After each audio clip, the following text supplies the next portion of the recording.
A CEO comforts a lost child in a shopping mall, only to freeze in disbelief when the mother arrives and quietly says he's the father. But before we dive into the full story, let me know where you're watching from and what time it is. Now, subscribe to the channel, and let's get started. The corridors of the upscale shopping mall gleamed under bright fluorescent lights, polished floors reflecting the bustle of a busy afternoon. Shoppers strode from boutique to boutique, arms loaded with designer bags and the promise of something new. It was the kind of place Michael Lancaster, a 32-year-old CEO with an impeccable reputation, felt entirely at home. He had come here today expecting to meet an investor for a casual discussion. Nothing too formal, just a quick talk over espresso shots in a trendy cafe. But as Michael emerged from one of the luxury brand stores, his phone pressed to his ear, his practiced smile vanished. A soft, hiccuping cry caught his attention, piercing through the polished world of expensive perfumes and elaborate window displays. He paused mid-conversation, frowned, and ended the call with a curt apology. Something in that cry tugged at him, a sound too raw and lonely for such a crowded space. There, next to a large potted plant near the central atrium, stood a small boy in a wrinkled t-shirt. He couldn't have been older than 4. He clutched a stuffed rabbit with one arm while the other wiped away tears. People passed him by, distracted, busy, or simply unwilling to get involved. Michael noticed the boy's trembling lips and tear-stained cheeks. An unease rose in Michael's chest, overshadowing the typical corporate worries that usually consumed him. Market shares, quarterly reports, and brand expansions. He approached carefully, unsure how the child might react to a stranger. "Hey, buddy," Michael said, voice soft, crouching to meet him at eye level. "Are you lost? Where's your mom or dad?" The child sniffled, hugging the plush rabbit so tightly it nearly disappeared against his small frame. I don't know. I was looking at the fountain. Mommy was right there and then." A fresh wave of tears came as he remembered that fleeting moment of comfort. Michael felt his heart wrench. It occurred to him that he didn't recall the last time he'd spoken to a child this young with genuine concern. In his day-to-day life, he dealt with powerful men and women in suits, making deals and pushing for expansions, rarely giving more than a polite nod to children in passing. Yet here he was, kneeling on a cold marble floor, ignoring the perplexed stares of passers-by. "It's okay," Michael murmured, patting the boy's shoulder gently. "My name's Michael. We'll figure this out together, all right? Does your bunny have a name?" "Hop? He's Hop," the little boy managed, voice still shaking. A small smile broke across Michael's face. "That's a cool name. And what about you? What's your name?" "James." "James," Michael repeated, nodding. "Nice to meet you, James. Let's find someone who can help us locate your mom." A security guard stood near the escalators, scanning the crowds. Michael signaled him over. Together they explained that James was lost and needed assistance. The guard radioed in a missing child alert. Moments later, a voice echoed through the mall's speaker system, calmly announcing a lost boy near the atrium. If anyone was searching for him, they should head there immediately. Michael waited, his heart pounding strangely fast. He noticed how James held onto his finger now, seeking the closest thing to security that he had. It was an odd, disconcerting feeling for Michael. He was used to employees looking to him for answers, used to board members and investors deferring to him, but this was different. James trusted him without question, simply because Michael was kind in a moment of fear. As the speaker announcement repeated, a small crowd formed at a polite distance. Curious onlookers whispered to each other, some remarking on how sweet it was to see the well-dressed CEO of Lancaster Innovations caring for a lost child. Michael ignored the mild stir, focusing all his attention on James. "You're doing great," he assured the boy. "We'll get you back to your mom in no time." Minutes felt like hours. The security guard maintained calm instructions through his walkie-talkie, coordinating with the mall's main office. A tension lingered in the air. Would the mother show up soon, or had something more serious happened? Michael tried to distract James by pointing out the large glass elevator in the distance, which shimmered like a crystal cylinder. Normally, children might be fascinated, but James's eyes kept darting around.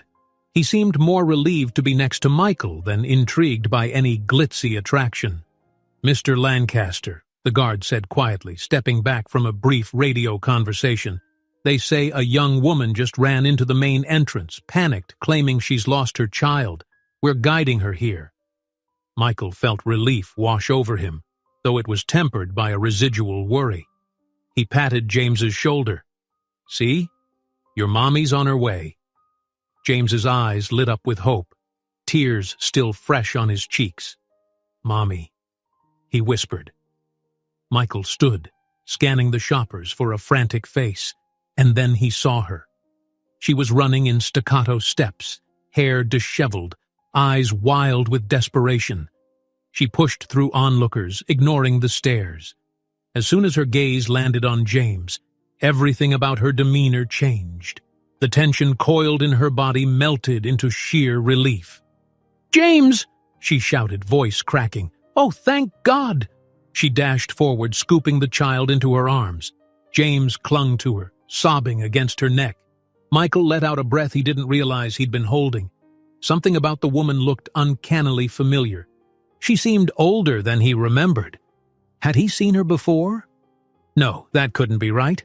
Maybe it was just the confusion of the moment. "Are you all right?" Michael asked gently, his voice automatically shifting to that calm, reassuring tone he used in crisis negotiations. "He's been here for about 15 minutes waiting for you." She nodded, swallowing hard. I turned around for a second and he was gone. The escalator—" Her voice was breathy with guilt and adrenaline. "Thank you. I can't thank you enough." Michael offered a reassuring smile. "No thanks needed. I'm just glad he's safe." In the swirl of relief, the security guard stepped back to give them a moment of privacy. The mother whispered soft words to James, her hands trembling as she brushed tears from his eyes. Michael took a single step closer, noticing how her face was finally coming into clearer focus. Suddenly he felt a shock of recognition. The slope of her cheekbones, the shape of her lips. He remembered them from years before. In the pit of his stomach, a swirl of memory surfaced. A college campus, a fundraiser event, and a woman who captured every conversation in a room simply by walking in. The memory was hazy, overshadowed by a decade's worth of meetings and expansions. Yet here she was. "Sophia?" Michael said the name quietly, unsure if he was correct or if he'd make a fool of himself. She looked up in surprise, a flicker of astonishment crossing her eyes. "Michael?" So he hadn't been mistaken. There was history in her gaze, an entire story they had left behind. She pressed her lips into a trembling smile. Then, as if realizing she should say more, she glanced around, uncertain how much to reveal in front of the small crowd that lingered. The guard, noticing the tension, began to disperse the onlookers. "I can't believe it's you," Michael whispered. "It's been, 8 years?" Sophia nodded, hugging James closer. The child, sensing his mother's conflicted emotions, kept his head tucked into her neck. "Longer, maybe. I'm sorry, I... She tried to form an explanation, but the words wouldn't come. Instead, she wiped her eyes and inhaled shakily. "I never thought I'd see you again." Michael's mind raced, recalling that once upon a time Sophia had been more than an acquaintance. They'd had a whirlwind summer romance between semesters. He was interning at a startup, and she was volunteering at a local nonprofit. The connection was instant, yet something pulled them apart. His rising ambitions, the distance, perhaps the fear of tying himself down before building a name. They lost touch. Then his career soared, and she seemed to disappear from the usual circles. He glanced at James, dark hair, big eyes, about 4 or 5 years old. There was a flicker in Michael's gut that he dismissed with logic. He told himself it was simply the shock of seeing Sophia after so long, plus the emotional moment of comforting a lost child. James peeked over his mother's shoulder, eyes shifting from her to Michael. Something about that look was too reminiscent of a younger version of himself. Michael swallowed, pushing away the irrational thought that the child resembled him. Sophia hesitated, her fingers trembling as they tried to soothe James's hair. "Michael, maybe we can talk somewhere private." He cleared his throat, noticing the mixture of dread and longing in her expression. "Of course. Maybe in the cafe upstairs? I can ask the staff for a quiet booth." Sophia nodded, her face pale. She looked at the guard to confirm if they were free to go, and the security guard merely smiled, relieved the child was found safe. With that, they headed through the grand concourse of the mall, James gripping Sophia's hand, Michael walking slightly behind, questions swirling in his mind. Outside the cafe, they paused. Michael signaled the barista, who recognized him from countless business meetings. A quiet table in a secluded corner was made available immediately. The hum of coffee machines and subtle jazz piping through the speakers offered a semblance of calm, an odd contrast to the maelstrom of emotion in Michael's chest. James sat close to Sophia, occasionally glancing curiously at Michael. Sophia's face betrayed an internal conflict, her lips parting but forming no words. "I owe you an apology," she began eventually. "I tried to—" She stopped herself, her eyes welling with tears. "This is more complicated than you realize." Michael tried to speak gently, reminding himself that he was no longer that impulsive young man from years ago. "Sophia, it's okay. You don't have to say anything you're not ready to. I'm just relieved you found James." She took a breath, glanced at her son, and looked back at Michael. Then, with a trembling exhale, she whispered, "I tried to reach you when I found out, but your company, your assistant, nobody would let me near you, or they claimed you were too busy to see me. So many times I tried." Michael's eyebrows drew together, confusion mixing with something else. "Found out what?" Sophia pressed her lips together, tears threatening to escape. A moment of silence stretched. Then she rested a hand on James's small shoulder. "Michael, this is James Lancaster. He's your son." The statement hung in the air like a thunderclap, deafening, unbelievable. Michael's face paled as if the ground had disappeared beneath him. Images flooded his mind, snippets of their time together, the timeline, the countless missed calls and unreturned messages over the years. Could it be possible that everything he'd built was overshadowed by a life he hadn't known existed? Sophia's voice trembled, but her gaze was steady with remorse and determination. "He's your child, Michael. I never stopped looking for you." Michael's heartbeat thundered in his ears. His eyes darted to James, who stared back with an innocent trust, a faint reflection of Michael's own younger self. He opened his mouth to speak, but no sound came. The successful CEO, the man who'd commanded entire boardrooms, now found himself unable to form a single coherent sentence. The roar of the busy mall outside and the clatter of dishes in the cafe faded to nothing. Only James's small figure and Sophia's anxious eyes remained. And the revelation that, in a single heartbeat, had changed Michael's life forever. The cafe seemed quieter than before, as though every patron and passing barista sensed the tension rippling from the small corner table. Michael gripped the edge of his seat, knuckles whitening. Around him the world carried on. Couples chatted over mocha lattes, a businessman typed furiously on his laptop, a group of friends giggled about some viral video. Yet at Michael's table, time hung suspended. He felt dizzy, recalling every phone call he'd dismissed, every message he'd assumed unimportant, usually filtered by dedicated assistants who protected his schedule like guard dogs. Had one of those calls been Sophia, trying desperately to tell him they'd had a son? The very notion hit him like a physical blow. James, on Sophia's lap, fidgeted with his stuffed rabbit. The boy's eyes flitted between his mother and Michael, as if trying to decode the adult conflict. Children were perceptive. James could sense the gravity in their whispered words, even if he didn't fully understand. For a moment, Michael didn't trust his own voice.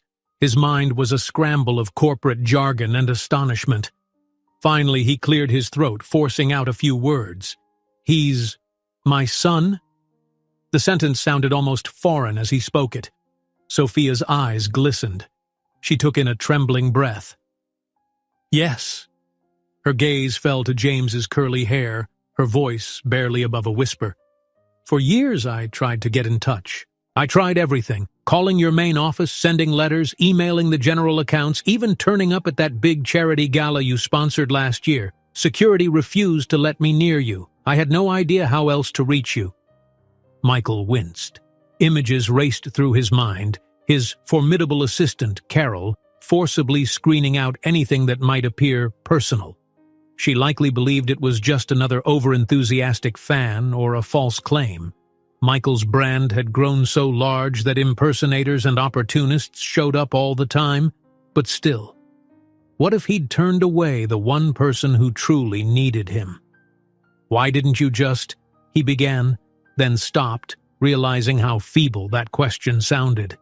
How could he blame her for not chasing him to every corner of the planet? He was always traveling, rarely even in the same country for a full week. "God, Sophia, I'm sorry," he muttered. "I honestly had no idea." Sophia nodded, wiping at the corners of her eyes. "I tried to keep going, to raise him alone. I managed for a while, got a decent job with flexible hours so I could be there for James. But it's not easy, Michael, and it's not just about the money. He needs both parents." Her hand trembled against James's shoulder. Michael inhaled slowly, grappling with this new reality. All the ambitions he'd pursued, expanding his company, forging powerful alliances, seemed suddenly small. He glanced at James again, noticing the shape of his eyes, the curve of his jaw. It was the kind of resemblance one couldn't brush away as coincidence. Quietly, he reached across the table, resting a tentative hand on the child's arm. James blinked, uncertain. Yet he didn't pull away. "Are you my daddy?" the boy asked, the word so pure and unvarnished that it nearly undid Michael on the spot. A wave of emotion rose in Michael's chest, but he kept his composure. He nodded, though his voice came out hoarse. "Yes, James, I'm your dad." Sophia bit her lip, the corners of her mouth quivering. It was as if some invisible barrier had cracked, letting relief seep through her heartbreak. All these years keeping secrets, or rather trying to share them with no one listening, it had clearly weighed on her. In the back of Michael's mind, a swirl of rational thoughts churned. He was a CEO, used to problem-solving and quick decisions. He'd want a paternity test, formal confirmation. He'd need a plan for James's future, possibly a trust or the involvement of high-end attorneys to iron out any legalities.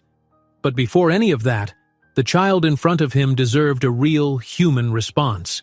He remembered the day he'd first met Sophia, a charity function for underprivileged youth at his old university. She was outspoken, bright-eyed, passionately advocating for better educational programs. He'd been struck by her dedication, the way she lit up around children, especially those who needed help the most. That kind of warmth had been foreign to him at the time, but also irresistibly genuine. Their relationship was short, intense, and ended abruptly when summer turned to fall. They'd both had ambitions. Michael wanted to conquer the business world. Sophia wanted to make a difference from within nonprofits. Yet neither had foreseen a child in the equation. "What do we do now?" Sophia asked, each word laced with vulnerability. Michael didn't answer immediately, aware that a child's ears were absorbing every syllable. "I'd like to talk, privately. Maybe we can find a place away from the crowd. My driver's around. We could go somewhere? Someplace you're comfortable?" She hesitated, glancing at James, then back at Michael. There was a flash of uncertainty. Trust wasn't an easy thing to give when she'd already been brushed off for so many years. But what choice did she have now? She nodded slowly, ensuring James was okay with it. A tentative plan formed. Michael would send a quick text to his personal driver, have them pick the two up at the mall's side entrance, and they'd drive somewhere calm, perhaps a nearby park or a quiet lounge in a decent hotel. But first, he'd need to rearrange his entire schedule. His phone was buzzing with reminders about a stockholders' meeting, ironically one that was crucial to expanding operations overseas. But none of that felt immediate anymore. He excused himself to step away, phone in hand. As he was about to dial Carol, his assistant, he paused. Did he want to confide everything to her now? She was fiercely loyal, yes, but also prone to ruthless efficiency that could complicate a delicate family matter. Instead, he typed out a brief message. Cancel everything for the rest of the day. Family emergency. We'll explain tomorrow. He pressed send, ignoring the guilt that came with picturing her frantic expression. Let her be frantic for once, he thought, bitterness creeping in. This entire predicament might have been avoided if she'd not shut Sophia out. Then again, he'd never told Carol specifically to do so. He simply entrusted her with gatekeeping tasks, never realizing how crucial one missed conversation could be. Returning to the table, he found Sophia stroking James's hair, trying to keep him calm.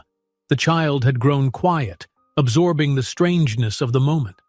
Michael knelt beside James, so they were face to face. "James, do you like cars?" he asked gently. "I can call for my car and we can drive somewhere more comfortable. Maybe we can find a place with ice cream.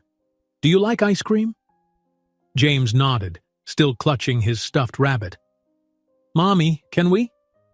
Sophia looked down at her son's hopeful expression. She offered a small nod, then directed her gaze to Michael. "All right, but let's go somewhere that isn't too crowded." Michael made a call. Within minutes, they were guided through a quieter exit of the mall. Cameras flashed at them from a distance.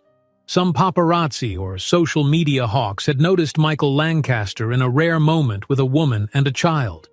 The driver, Stone, a steady man with a discreet demeanor, opened the back door of a sleek black sedan. Sophia paused for a heartbeat, scanning Michael's face as if to confirm this was real. Then she helped James into the car. Michael joined on the other side and Stone smoothly pulled away from the curb. It all happened so fast, a swirl of tinted windows and hushed engine hum, leaving behind the pristine floors of a shopping mall where everything had changed forever.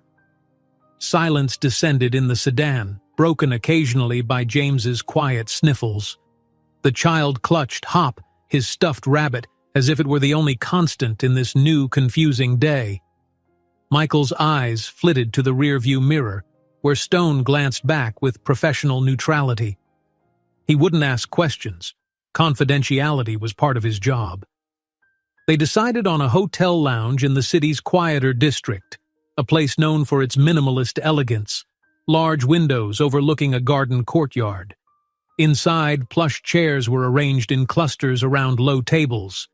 The decor was tasteful, subdued, perfect for a difficult conversation. As soon as they were seated, a polite staff member approached. Michael simply ordered water for everyone, along with a small fruit plate for James. The boy said nothing, resting his head on Sophia's arm. Sophia, on the other hand, looked exhausted. The weight of being a single mother in a chaotic city and the tension of revealing the truth was etched on her face. Michael rubbed his hands together, trying to find the right words. "I don't even know where to start. I'm sorry, Sophia. If I had known, I promise I'd never have turned you away." She exhaled, a shaky breath that signaled both relief and pent-up hurt. "I believe you, but there's so much I need to tell you. About James, about my life these past years, and I also need to understand who you've become." Michael felt that pang again. He was no longer the idealistic intern she once knew. He'd morphed into the ruthless businessman with a 5-year global expansion plan. Sometimes he wondered if he'd lost pieces of himself along the way. They took turns speaking, mindful of James's presence. Sophia recounted how, after failing to contact Michael, she took a low-level administrative job. She rented a modest apartment, scraping by. Despite everything, James was well cared for, enrolled in a decent preschool, given a childhood free from adult worries. But times were growing harder. The cost of living rose. Her landlord was planning to sell the building. And in the midst of that, James kept asking about his father. Michael, swallowing hard, explained how his life had spiraled into constant work. He barely had time for personal matters. He had built a corporate empire, but the cost was staggering. No real friends, no lasting relationships. His own parents had passed away, leaving him the sole heir to a family legacy that demanded success at any cost. Through it all, James listened quietly, eyes drifting between them. He looked too small for such heavy conversations. At one point, the fruit plate arrived, and he nibbled on a slice of melon. Michael felt a pang of guilt, realizing his son was hungry for something beyond fruit, a sense of stability, an anchor in a world that felt uncertain. "James, buddy, what's your favorite thing to do?" Michael ventured, desperate to connect with him on some level.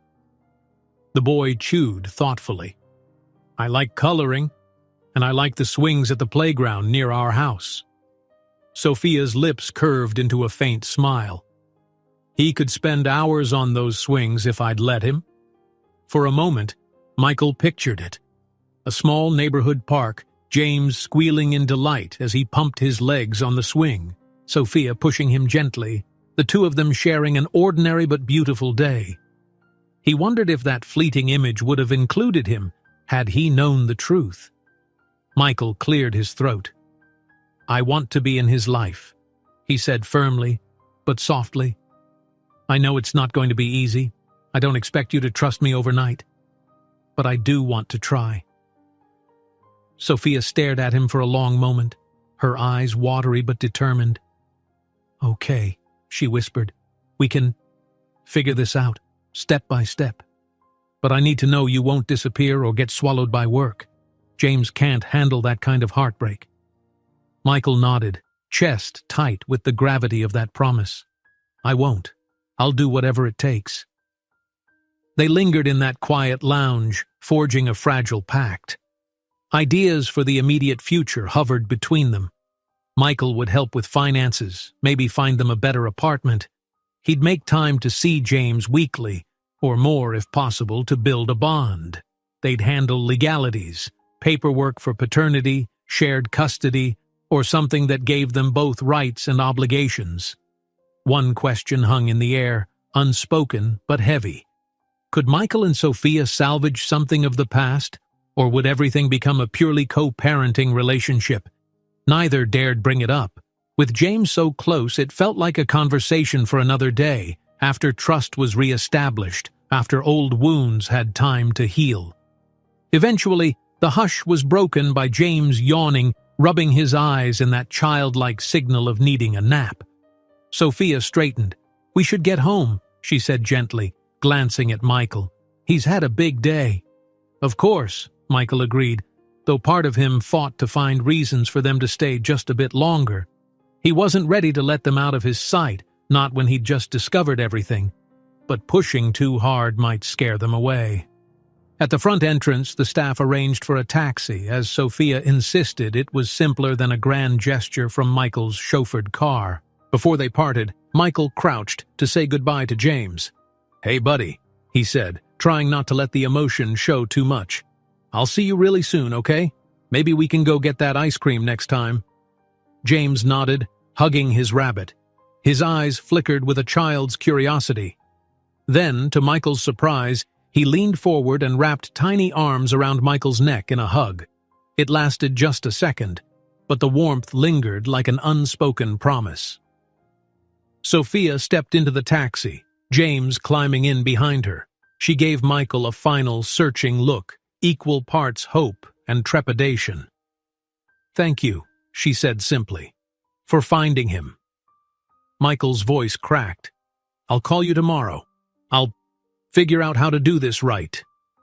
Sophia nodded and the taxi pulled away from the curb. Michael stood there, heart thudding, watching taillights vanish into city traffic. His entire world had tilted, presenting him with a chance to be more than a driven executive. He was a father now, a father with a son who deserved every ounce of devotion he could give. As the evening sky turned amber, Michael returned to his car in a daze. The driver, Stone, asked no questions. Settling into the back seat, Michael stared out at the passing streets with their neon signs and congested lanes. Tomorrow, everything would change again. Meetings, conferences, a social media frenzy once this news inevitably leaked. But none of that had the same grip on him anymore. Only one thought truly mattered. He had a son named James, and he was determined not to fail him. An overcast dawn brought a hushed, early-morning glow through the floor-to-ceiling windows of Michael Lancaster's penthouse apartment. Usually, he would have barely noticed the subtle shift of daybreak. His routine was strictly honed. Wake at 5, run 5 miles on the treadmill overlooking the city skyline, skim the latest stock reports while downing a protein shake. Then he'd dash out the door, off to the office before most people had even opened their eyes. But today, he stood in front of the window, unmoving, wearing a simple gray t-shirt and sweatpants, an outfit far removed from his usual tailored suits. He clutched a cup of black coffee, though it had long since grown cold. His thoughts weren't on quarterly earnings or upcoming pitches. Instead, the entire evening replayed in his mind, from finding James in tears at the mall to that final wave goodbye. The memory of James's small arms wrapped around his neck lingered like a gentle ache in his chest. A discreet knock came at the door, and he turned. Carol, his longtime assistant, let herself in. She was one of the very few with a key to his penthouse, normally used only in emergencies or to fetch him for urgent matters. Carol wore her signature black blazer, her expression carefully composed, though curiosity flickered in her eyes. She had obviously come to check on him after his abrupt text the day before. "Michael," she began quietly, stepping into the living area. "I apologize for intruding at this hour, but you canceled every single engagement yesterday and, well, the board is concerned. Are you all right?"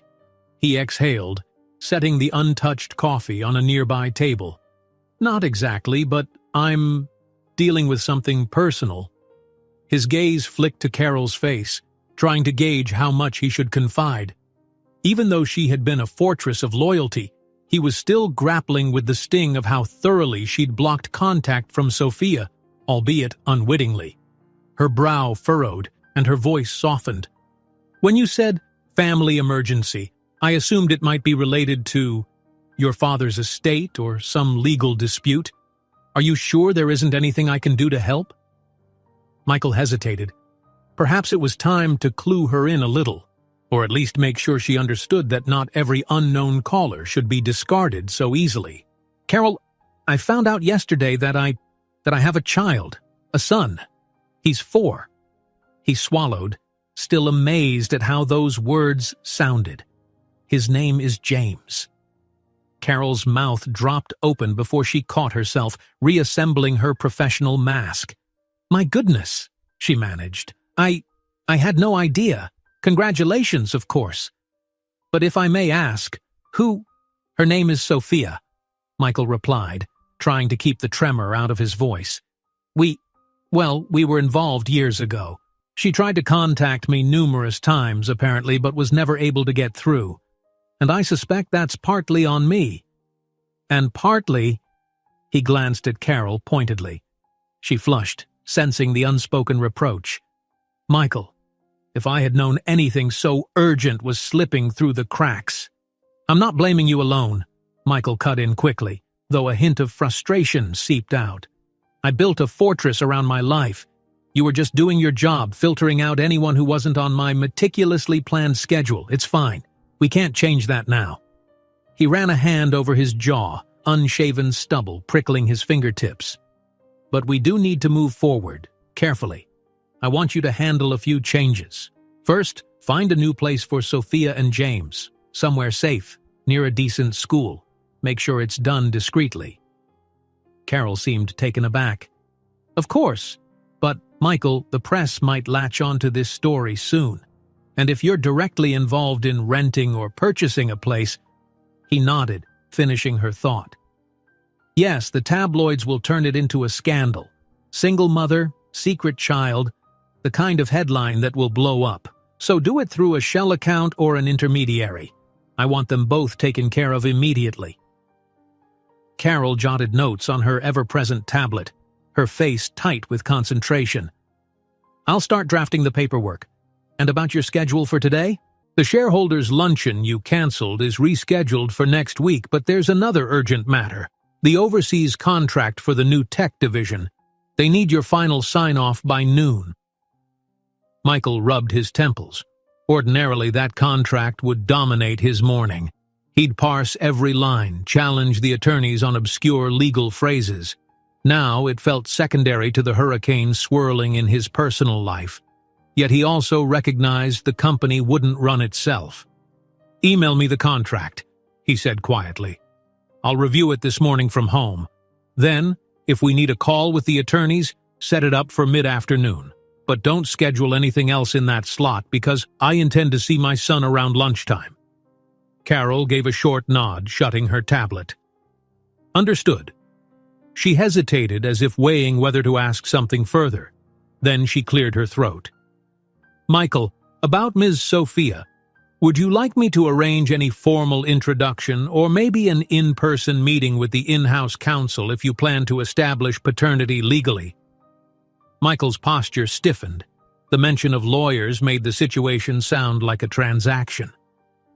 Not yet, he muttered. That'll come in time. For now, I'll handle it directly. Thank you, Carol. I appreciate you stepping in. She inclined her head, taking the hint. Quietly, she slipped away, leaving Michael alone with the early sunlight and his swirling thoughts. In the echoing quiet, he drew a slow breath, grabbed his phone, and scrolled to the new contact. Sophia. He tapped her name, letting the line ring. She answered on the second ring, her voice low and a bit groggy. Michael. The sound of her voice settled something raw inside him. He pictured her in a modest apartment, maybe still in pajamas, with James possibly curled up on a couch. Good morning, he said gently. I'm sorry if I woke you. I just wanted to see, how is he? Did he sleep okay? There was a pause, then a soft chuckle. He was exhausted. He's still out cold, but I'll have to wake him soon for breakfast. It's a weekday, so he'll be going to preschool. Michael nodded to himself, not wanting to interrupt. That's good. Listen, I was hoping I could see both of you. Maybe around noon, if you're free. I'd really like to talk and maybe take James to lunch, if that's all right. He braced for potential rejection, half expecting her to say it was too soon. Sophia exhaled, and he could imagine her brushing stray hair behind her ear, a gesture she used to do back when they were young and fumbling through the earliest days of attraction. I think that would be nice, she finally said. James has preschool until 11:30. Why don't you meet us at the little park behind the school? It's quiet there. He can show you the swings he loves so much. Warm relief bloomed in Michael's chest. Perfect. I'll be there.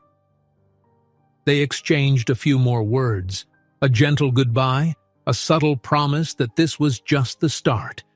As the call ended, Michael felt lighter, if only slightly. For the first time, he had a fatherly objective in his day: lunch with James. At precisely 11:20, Michael's sedan pulled up a block away from the preschool, tucked behind a line of parked cars to avoid attracting too much attention. He had insisted Stone drop him off so he could approach quietly on foot, wanting to spare James any overwhelming spectacle. The preschool sat at the corner of a modest neighborhood with a small park behind it, a broad stretch of grass, a few benches under large shady trees, and, of course, the swing set. Michael felt conspicuous in his tailored charcoal suit, a last-minute compromise with Carol's pleas. But at least he'd left the tie off, hoping to appear less intimidating. He approached the chain-link fence that separated the park from the playground. A handful of kids, none older than 5, were being led outside for midday recess. He spotted Sophia first, her attention captured by the front door of the building. Then he noticed a small figure trotting alongside a teacher, James. The boy wore a bright green t-shirt with a dinosaur print and clutched Hop, his stuffed rabbit, by one long ear. Hop's fur looked a bit bedraggled, a testament to how often James carried him around. Michael's pulse jumped. He hadn't felt nerves like this since the day he signed his first multi-million-dollar deal, hands trembling at the possibility of failure. His gaze flicked to Sophia, who now scanned the park until her eyes landed on him. She gave a gentle wave, beckoning him forward. He stepped up to the low gate, unlatched it, and entered. "Hey," he said, voice unusually soft. "Hi, James." The child looked at him with curious eyes. Michael noticed a slight hesitation. Maybe James felt shy around this near stranger who'd shown up the day before in such a dramatic moment. But after a beat, James offered a tiny smile. "I'm done with school now," James announced, as though that concluded any confusion about their next move. Sophia chuckled, smoothing James's hair. "Yes, you are. And your dad, came to have lunch with us?" James's gaze flickered. "Daddy," he repeated, as if testing the word again. Then, hugging Hop, he reached for Michael's hand. Warmth flushed through Michael at that simple gesture. He gave Sophia a quick, grateful glance. She returned the look, some unspoken relief in her eyes that James seemed comfortable enough. The plan was simple. Michael had arranged for a picnic hamper, nothing too fancy, just some sandwiches, juice boxes, and fruit. He tried to recall if kids James's age liked grapes or if they were a choking hazard, ultimately choosing a range of soft fruits cut into small pieces. The hamper waited on a blanket he'd had set up near the swings, overshadowed by a broad oak tree. James's eyes lit up when he saw the swings. "Can I go on them, Mommy?" Sophia nodded. "Just let me know if you need help." Michael watched as James dashed toward the swing set, Hop bouncing in his grip. For a moment the boy was pure joy, his worries non-existent. He hopped onto one of the swings, trying to pump his legs, though his small stature made it a struggle. Michael instinctively moved to assist. "Here, let me push," he offered, stepping behind the swing. He placed his hands gently on the chain supports, giving James a light push. James giggled, squealing for more. With every forward motion, the child soared a bit higher, laughter echoing under the midday sun. Sophia stood to one side, arms folded loosely, a thoughtful half-smile on her lips. "He's never had a father figure to do that," she said, not bitterly, just stating the truth. "It's always been me, or sometimes his daycare teacher." Michael's throat tightened. "I wish I had known," he murmured, continuing to push James at a moderate speed. "I missed so much." Sophia nodded, expression solemn. "We both missed a lot, but maybe we can make up for it, if that's really what you want." "It is," he said without hesitation, pausing to let James slow. The child hopped off, still laughing, and ran back to the blanket where the picnic hamper awaited. The three of them settled around the hamper. Michael carefully poured juice into a small plastic cup for James, who sipped eagerly. The conversation started off with simpler topics. How James liked dinosaurs, how he sometimes drew pictures of them at school. Michael asked about the preschool, how many friends James had, which subjects he liked. The boy answered with typical 4-year-old candor, describing his friend Milo, who always wore funny socks, and how painting was his favorite activity. Sophia's eyes glowed with warmth as she watched father and son tentatively bond. Yet there was an undercurrent of reality. Michael had a life in the public eye, a massive business empire, and a staff that managed his every move. She was a single mom with financial worries and no illusions about how complicated merging their worlds might be. They finished lunch in a lull of comfortable conversation. James, having devoured half a sandwich and handfuls of fruit, climbed onto Michael's lap. Michael's heart thudded at the easy trust the boy displayed. Sure, there were still many unknowns, but for now it felt right, like a precious second chance he couldn't squander. "Mommy," James said, peering up at Sophia, Can Daddy come with us to the store later? We need groceries." Sophia looked a bit startled. She hadn't planned on that, probably picturing a short lunch and then heading home. Michael felt the unspoken question in her eyes. Did he want to be part of these mundane tasks? The day-to-day errands were hardly glamorous, but that was exactly what he wanted. To share real moments, not just scheduled meetups in pristine lounges. "I'd love to," he said, "if that's okay with both of you." James beamed. Sophia hesitated only a moment before nodding. "Sure. It's just a small market near our place. Nothing fancy." "That's even better," Michael said, ruffling James's hair. They packed up the remnants of lunch, disposing of napkins in a nearby trash bin. Michael slung the hamper over his shoulder as they left the park. The short walk to Sophia's apartment gave him a chance to see the everyday environment that shaped his son's life. It was a modest complex, paint peeling in places, an old playground that had clearly seen better days. It wasn't squalid, but it wasn't exactly safe or well-maintained either. Sophia led them up narrow stairs. Before heading inside, she paused on the landing, hesitating. "Look, it's not much," she murmured apologetically, unlocking the door to a small, tidy living space that served as their living room and dining area. A worn couch and a tiny TV in the corner, bright children's drawings taped to the walls. "But it's home," she finished quietly. Michael stepped in, scanning the room, soaking in every detail. He saw James's crayons and coloring books on a low table, a small bookshelf with stuffed animals crammed in. The apartment was well-loved, slightly cramped, but clearly the best Sophia could manage on her own. He thought of the spacious emptiness in his penthouse and felt a twist of guilt. "This is good," he said softly, his voice genuine. "You've done a great job with what you have." Sophia offered a faint smile, arms crossed to hide her self-consciousness. "Thanks." They only stayed a few minutes before heading to the little grocery store down the street. It was worlds away from the gourmet markets Michael typically frequented. The produce section was limited, aisles were cramped, and the fluorescent lighting cast a flickering hum.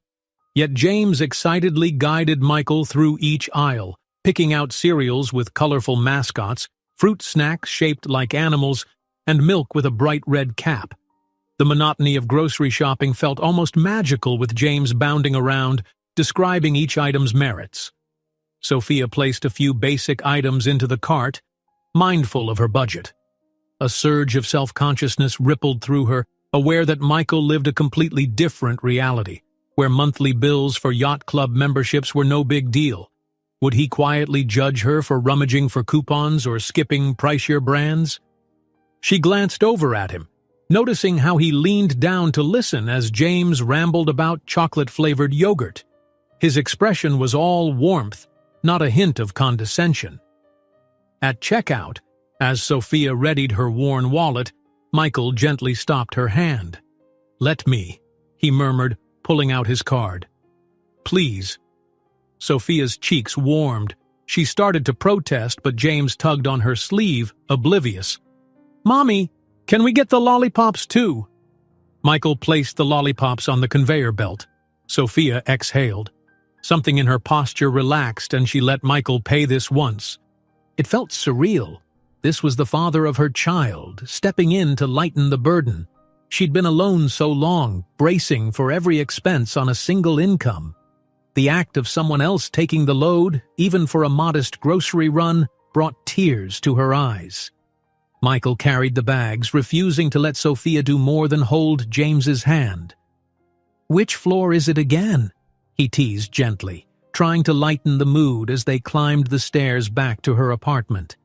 Once inside, Sophia thanked him quietly, tucking the items away in the fridge and cupboards. James plopped onto the couch, turning on a cartoon. The simple domesticity stole Michael's breath. He could have watched them forever. But eventually he glanced at his watch. The contract meeting loomed in less than an hour. Duty called. He crouched by the couch, ruffling James's hair. "Hey, buddy. I need to head to work, but I'll see you soon, all right?" James nodded. eyes still on the cartoon. Then, as Michael stood to go, the boy lunged forward to clasp his waist in a quick hug. "Bye, Daddy," he said, muffled into Michael's pant leg. Sophia walked Michael to the door, their eyes meeting in a moment of mutual understanding. "This was nice," she said softly. "Thank you for lunch and the groceries." Michael hesitated, then brushed a gentle hand on her shoulder. "It's the least I can do. I'll call you tonight. Maybe we can plan something for the weekend." She nodded. "We'd like that." With one last glance at James, engrossed in his cartoon, Michael slipped into the hallway. His heart felt full, yet tense with the knowledge that forging a lasting bond wouldn't happen overnight. But after that morning, pushing James on the swing, hearing him chatter about cereals, it was clearer than ever. Fatherhood might be the most crucial role he would ever undertake. And he was determined to be there for it, no matter the cost. He left the building, stepping into the bright afternoon light, already rehearsing in his mind how he'd handle that upcoming meeting, how he'd reorganize his entire schedule to prioritize fatherhood. For a moment his phone buzzed, a text from Carol reminding him about the contract negotiation. Michael took a breath, typed a quick response, "On my way, but from now on, family is first." That single line felt like a promise to himself, to Sophia, and most importantly, to James. 4 years of unintentional absence wouldn't define him forever. He was James's dad now, and he wouldn't fail him again. The stately conference room on the 36th floor of Lancaster Innovations shone with immaculate polish. A sleek, oval-shaped table in black marble stood at the center, surrounded by high-backed leather chairs. Floor-to-ceiling windows provided a panoramic view of the city, while hush-toned air conditioning kept everything at a crisp, comfortable chill. Ordinarily, this was Michael's domain, a place where he commanded respect and easily swayed billion-dollar negotiations. But today, as he stepped in for the overseas contract meeting, he noticed something peculiar, a feeling that he was only half present. His thoughts strayed back to James, the color of his laughter, and that small apartment where fatherhood beckoned. It was disorienting to transition from grocery shopping with his son to a high-stakes corporate deal in mere hours. At least a dozen senior executives and lawyers were already seated, flipping through pages of legalese, murmuring in hushes. Upon seeing Michael, they all stood, a small, synchronized gesture of respect. Carol, at the far end, offered him a relieved but pointed nod. The message was clear. "Let's get this done." "Afternoon, everyone," Michael said briskly, taking his seat at the head of the table. He placed a neat leather folder in front of him. "Apologies for the delay. Shall we begin?" A flurry of formality followed. Introductions of the foreign representatives, pleasantries about the significance of this contract, and a polite dance around the logistical complexities. Michael kept his composure, scanning the documents methodically. He'd already reviewed them earlier that morning, but now that he was face-to-face with the counterparts, details became more tangible. Midway through the meeting, someone mentioned supply chain logistics in Asia, referencing potential production delays. Michael paused, pen tapping against the table. In the past, he might have insisted on immediate, cost-effective solutions, but a nagging sense of caution whispered in his mind, "Don't just chase the cheapest route. Think of long-term stability. Think of what it might mean years down the line, how it could affect the company's broader reputation if the supply chain faltered due to poor labor conditions or unethical shortcuts." It was an odd moment of clarity. Michael realized he was thinking less about short-term profit and more about building a legacy, a stable empire he could one day explain proudly to James. It spurred him to suggest a more ethical approach, even if it cost a bit more. Some executives around the table blinked in surprise, unused to him pivoting to a cautious stance. Usually Michael was all about aggressive expansion, but as the discussion moved on, the tension gradually settled. The final terms were hashed out, the contract took shape. 2 hours later, everyone shook hands, leaving the room in scattered pairs. Carol stayed behind with Michael, packing her notes into a slim briefcase. "That was smoother than expected," she remarked, somewhat impressed. "Though I must say your request for stronger ethical guidelines was new, not unwelcome, but definitely new." Michael offered a faint smile. "I'm still growing, Carol. Who knows? Maybe fatherhood is making me think differently." She nodded, no judgment in her eyes. "Speaking of which, I've been looking into suitable housing options for Ms. Sophia and James. I compiled a short list. Safe neighborhoods, good schools, and relatively private. I'll email it to you tonight." Gratitude warmed Michael's features. "Thank you. I appreciate it." Carol hesitated, then lowered her voice. "Michael, if I may, there's some chatter among the staff. Something about you meeting a child yesterday at the mall. And, well, some suspect it could be your child. Word travels fast in certain circles." Michael's jaw tightened. He'd expected rumors. "Yes, he is. It's true. I'll address it formally soon, but for now, please keep it discreet." She bowed her head in understanding. "Of course." They parted ways. Michael returned to his corner office, a sprawling space of glass and modern art. Usually the skyline filled him with satisfaction. Today, he found himself distracted. Sitting at his massive desk, he opened his laptop to respond to emails, but his mind drifted. He wished he could be at that modest apartment instead, maybe watching cartoons with James or helping Sophia cook dinner. A light knock on the door stirred him back. One of the junior executives, startled to find him staring vacantly, gulped and set down a report for him to sign. Michael scrawled his signature almost automatically, barely registering the contents. The junior exec left with an odd look. The momentary annoyance at being pulled from thoughts of James faded into an odd sense of yearning. He'd never struggled to focus this much at work. His concentration had been legendary. Colleagues joked he was part machine, but the part of him that was machine now felt undeniably human. Glancing at the clock, he realized only 30 minutes had passed since the meeting. The day stretched long. A pang of regret hit him. Maybe he should have stayed longer with Sophia and James. But no, he had to keep the business afloat. He'd made promises, too, to investors and employees. Life had become a delicate balance of fatherhood and CEO responsibilities. He decided to dive into some internal reports, hoping methodical reading would pull him from his restless state. For a while, it worked. He analyzed budget forecasts, departmental updates, and workforce expansions in emerging markets.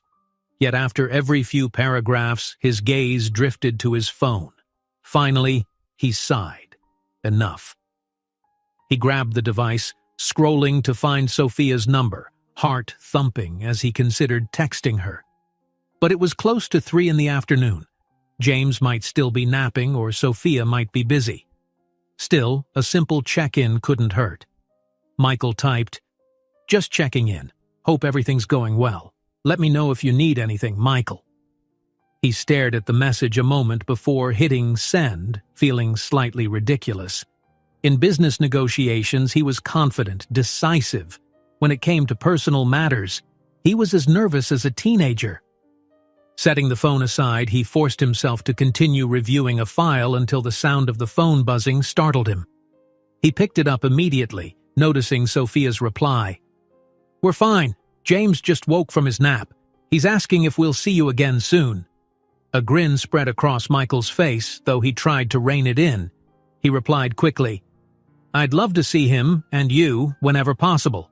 I can come by after work, or we can plan something tomorrow, whatever fits your schedule." The response took a few minutes. "Tomorrow might be better. I don't want to disrupt your workday.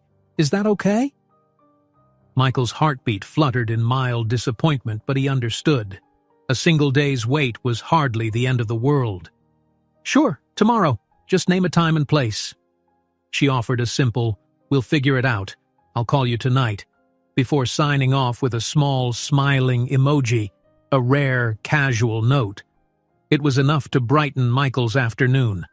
He returned to the reports, more focused now that he knew he'd reconnect with them soon. Late in the evening, long after most staff had gone home, Michael remained in his office. He stared at spreadsheets on his wide computer monitor, but his attention drifted. The setting sun cast orange and pink hues across the cityscape, reflecting off glass towers. Normally, he'd have left by now. He wasn't a fan of burning the midnight oil unless absolutely necessary, but his mind wrestled with questions that only grew in the quiet. He swiveled in his chair, gazing out at the skyline. Shadows lengthened, streetlights flickered on. The hum of traffic far below mixed with the faint whoosh of the high-rise's ventilation. Leaning back, he thought about fatherhood again. What did he actually know about being a dad? His own father had died in Michael's early 20s, leaving behind a business empire and a lifetime of stern lessons. They'd never had a playful relationship. His father was formal, expecting excellence, so Michael learned to excel, to bury any softness under ambition. Now he worried, would he replicate that cold distance with James, imposing lofty standards instead of offering warmth and emotional support? A quiet alert dinged on his screen, a reminder that he had an 8 a.m. interview tomorrow with a major news outlet. He groaned. This interview had been scheduled weeks ago, focusing on Lancaster Innovations' upcoming product line. Canceling again might stoke suspicion. He'd have to tread carefully, though the idea of revealing James before talking to Sophia about it made him uneasy. With a resigned sigh, he compiled key talking points for the interview, then shut his laptop. Standing, he grabbed his suit jacket from a nearby hangar and headed toward the private elevator that led to the building's underground parking. Downstairs, he found his driver waiting. The car ride to his penthouse was quiet, the city lights flickering by. Once inside his sprawling home, where modern art adorned the walls and every piece of furniture was meticulously placed, he felt an emptiness. The silence echoed too loudly. For the first time, the vastness felt more sterile than luxurious. He kicked off his shoes, bypassed the high-end kitchen. He wasn't hungry, not for the elaborate meals his private chef could prepare if requested. Instead, he retreated to his bedroom, grabbing his phone from his pocket. A text blinked up at him. Sophia, right on cue. James is asleep. Just wanted to say goodnight. He mentioned you again before bed. Michael's heart clenched with unexpected emotion. He typed back, "Thank you for letting me know. Means a lot. Good night." He stared at the phone for a moment, then dialed her number instead. She answered softly, mindful not to wake James. "Hey," she whispered. "Everything all right?" "Yeah, just wanted to hear your voice," Michael admitted, feeling oddly vulnerable. "And I wanted to apologize for how my life is about to interfere with yours. There might be media attention, questions." Sophia sighed. "I figured as much. I just hope we can shield James from the worst of it. He's too young to deal with paparazzi.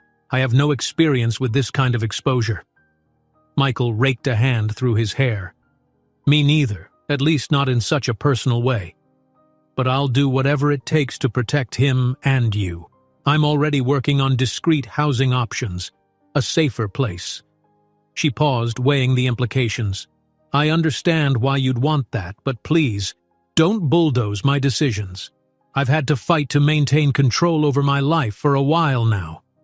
He nodded, though she couldn't see it. "Of course. We'll discuss everything first, no surprises. I just want you both to be safe and comfortable." A moment of silence passed. Then Sophia said, "Thank you, Michael. This is all happening so fast, but thank you for stepping up." They said their goodbyes, the call ending on a soft, tentative note. Setting the phone on his nightstand, Michael stared at the ceiling of his dimly lit bedroom. Thoughts buzzed about tomorrow's interview, about how to carefully navigate the topic of his sudden fatherhood if it arose. Then he pictured James's innocent face, the small apartment's peeling paint, Sophia's gentle smile. A wave of determination welled up.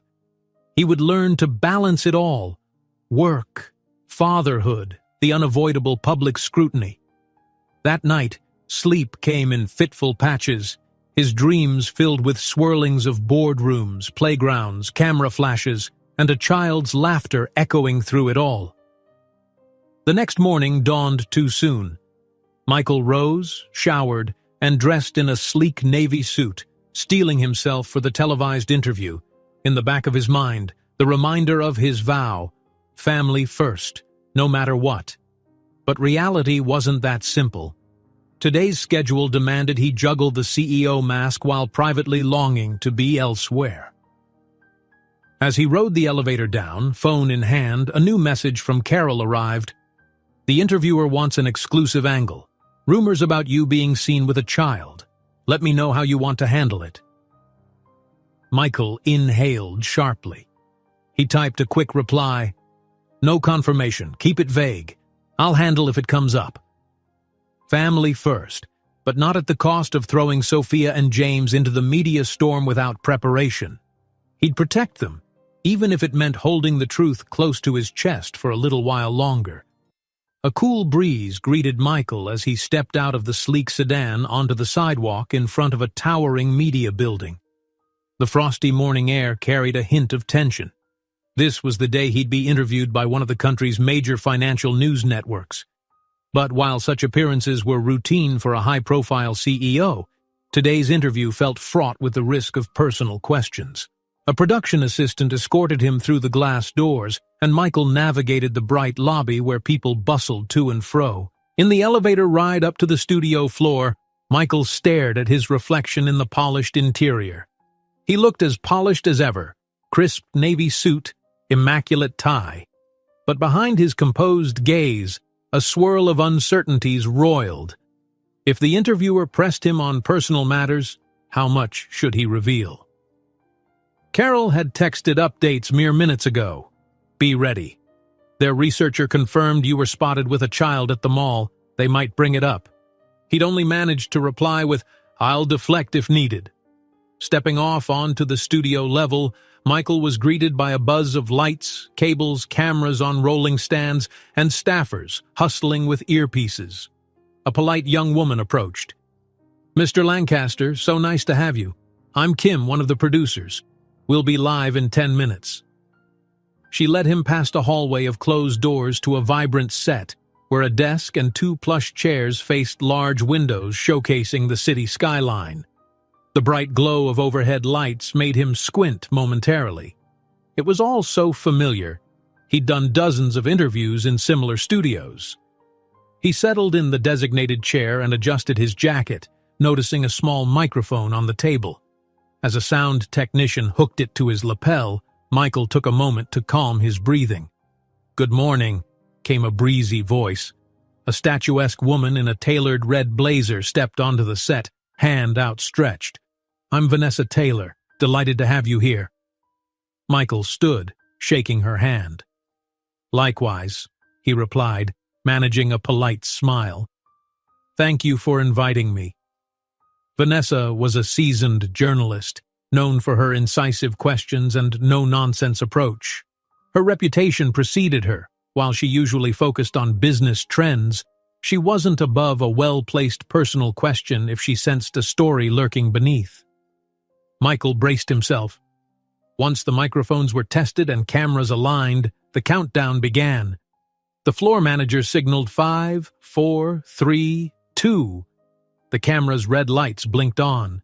Welcome back to Business Focus. Joining us now is Michael Lancaster, CEO of Lancaster Innovations, a tech conglomerate that's been making waves with its international expansions. Good morning, Michael. Vanessa's tone was warm, but her eyes gleamed with journalistic curiosity. Good morning, Vanessa, he said, meeting her gaze. It's a pleasure to be here. She launched into standard topics first. Lancaster Innovations' new product lines, the company's approach to overseas partnerships, and the cutting-edge software they plan to debut at an upcoming expo. Michael relaxed into the familiar rhythm, delivering poised answers about strategic goals, corporate values, and the importance of sustainable growth. "Your company has seen remarkable success," Vanessa said, flipping a note card, "but with expansion come challenges. How do you plan to maintain your brand's integrity in such competitive global markets?" Michael offered a carefully measured response referencing ethical supply chains and consumer trust.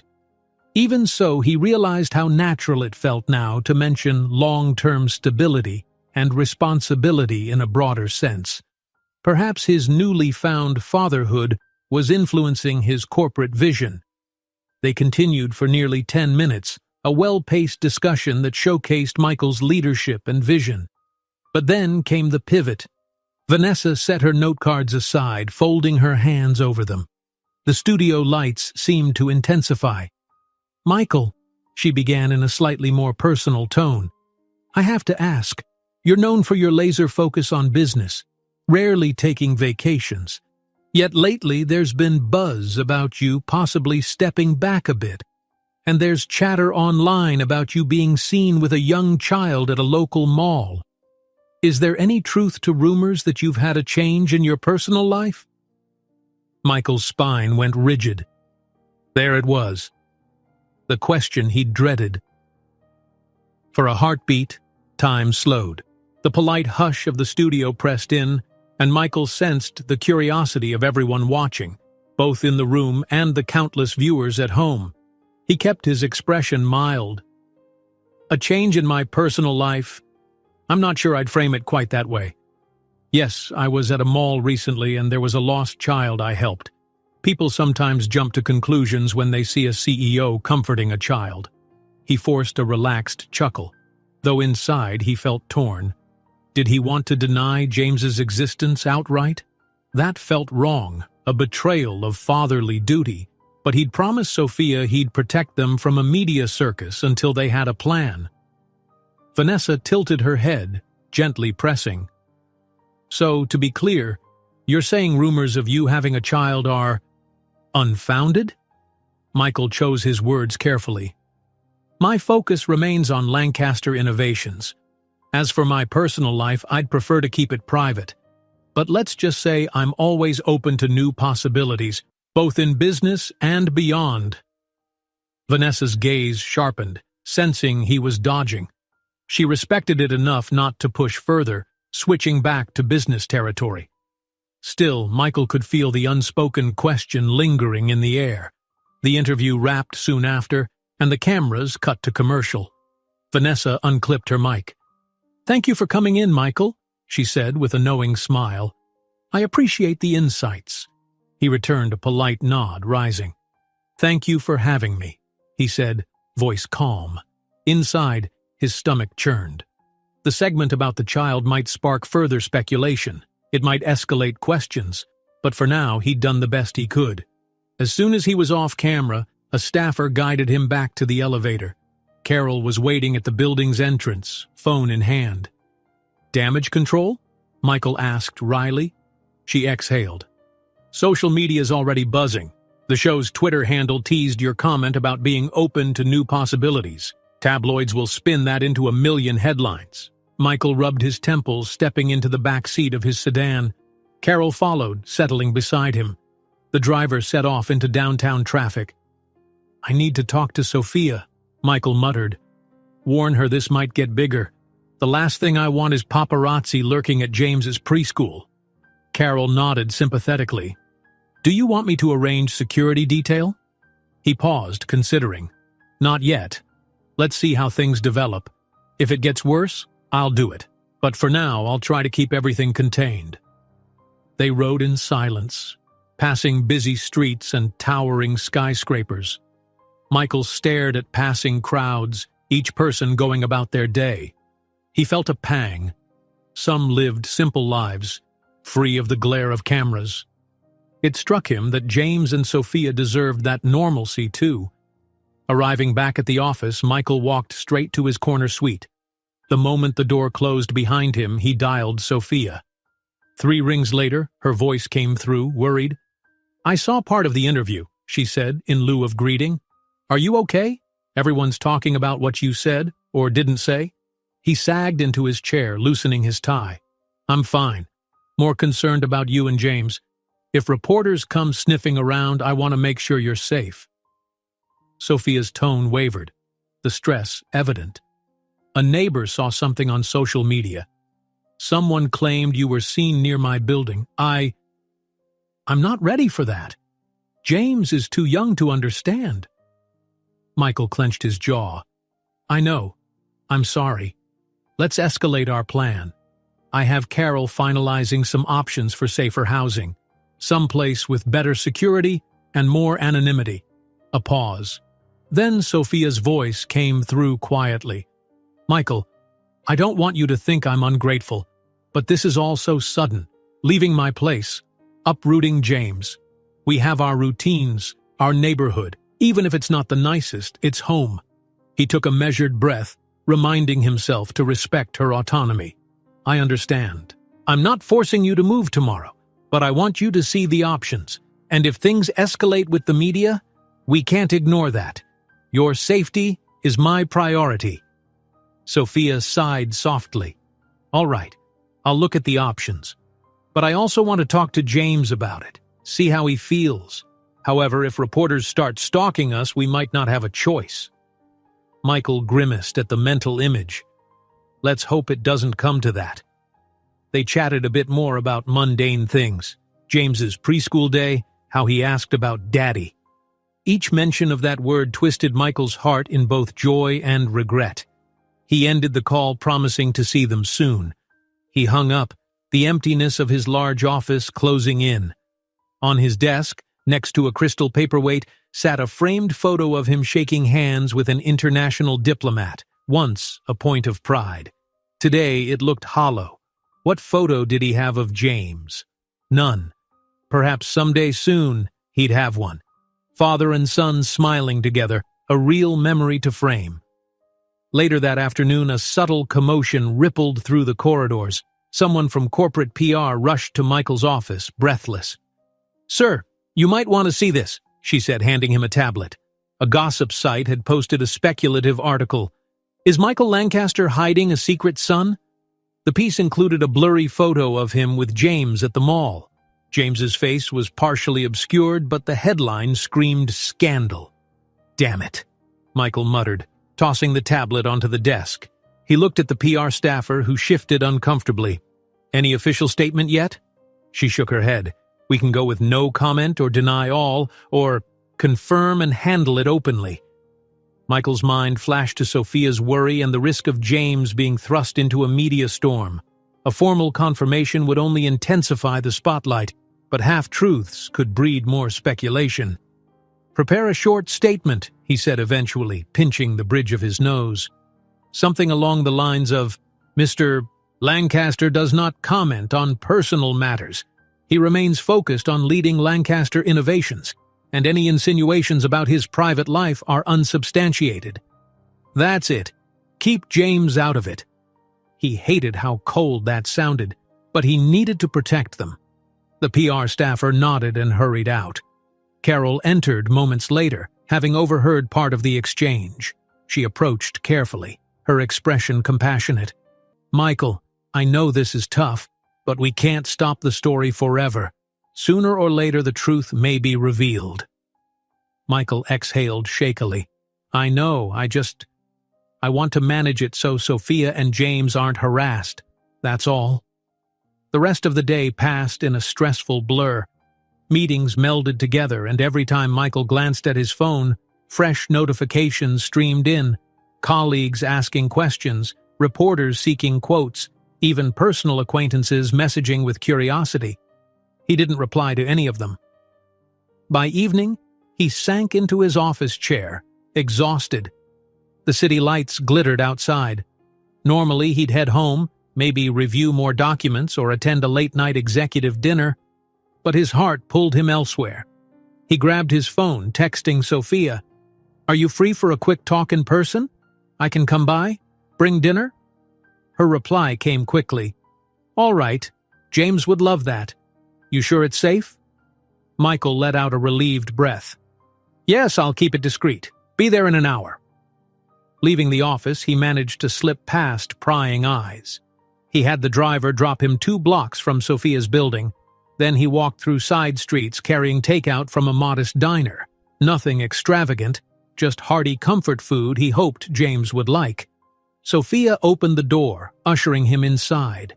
James squealed, running up to hug Michael's leg with unabashed delight. "Daddy!" It was a word that, despite all day's tensions, made everything else fade. Michael crouched to receive the hug, inhaling the simple joy of a child's affection. Sophia gave him a tentative smile. "You okay? You look tired." Michael nodded, handing her the bag of food. "Rough day, but I'm better now." They sat around the small kitchen table, the overhead light casting a warm glow. James chattered about his day, how he'd drawn a picture of a dinosaur family, and he'd given them each a different color.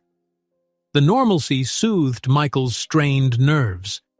He found himself smiling at James's descriptions, answering questions about whether dinosaurs still existed somewhere far away. Sadly, no. Sophia joined in with gentle teasing, asking Michael if he'd ever outrun a velociraptor in one of his corporate gyms. They laughed, the tension of the media storm outside momentarily forgotten in the shared delight of this everyday moment. Eventually, James grew sleepy, yawning in the middle of a sentence about T-Rex teeth. Sophia guided him to his bedroom, returning a few minutes later. She eased into a seat across from Michael, the remnants of dinner scattered on the table. "Thanks for coming," she said softly. "I've been following the news. I'm worried about what will happen next." Michael took her hand gently. "Me too. But we'll face it together, okay? I'll keep the official line quiet for now. If reporters come here, don't engage. Call me, and I'll handle it." She nodded, eyes reflecting gratitude and lingering worry. "Let's just hope we have enough time to adjust before the press decides to camp outside." They sat in companionable silence for a moment, 1,000 things left unsaid. The future loomed uncertain, but they had each other's trust, an essential first step. Outside, the distant hum of traffic and city lights reminded them that the world was still swirling with speculation, waiting to unearth more. But here, in this small apartment, father and mother shared a quiet determination to protect their child. No matter what the headlines proclaimed, Michael was learning that the bonds of family couldn't be defined by tabloids or rumors. It was defined by moments like these: a modest meal, a child's laughter, and two adults determined to do right by him. A gray drizzle swept across the city the following morning, painting the streets in a reflective sheen. Michael peered through the tinted window of his sedan, watching people bustle about under umbrellas. It was early, earlier than usual for his morning commute, yet he felt compelled to leave before dawn. A tight knot of worry pressed in his chest, spurred by the constant hum of online rumors. As the car pulled up to Lancaster Innovations Tower, he noticed a couple of photographers huddled beneath the building's overhang, their cameras partially hidden behind raincoats. Michael's driver, Stone, slowed. A flash went off, capturing the black sedan, but the tinted glass kept Michael's face hidden. Inside the lobby, he strode quickly to the private elevator, avoiding the usual staff entrance. The cheerful greet of the security personnel was absent today. Everyone felt the tense swirl of media presence. Usually, Michael would stride confidently across the expansive foyer, perhaps stopping for a quick word with an employee. Not now. He was in no mood to discuss the tabloids. Stepping into his office, he found Carol already at her desk. She was typing away on her tablet, a half-empty cup of coffee at her side. "Good morning," she said, glancing up with a tight smile. "The paparazzi arrived about an hour ago, asking if you were in yet. Security refused to comment." Michael set his briefcase down, exhaling slowly. "They're getting more persistent." Carol nodded. "I've prepared a consolidated update for you.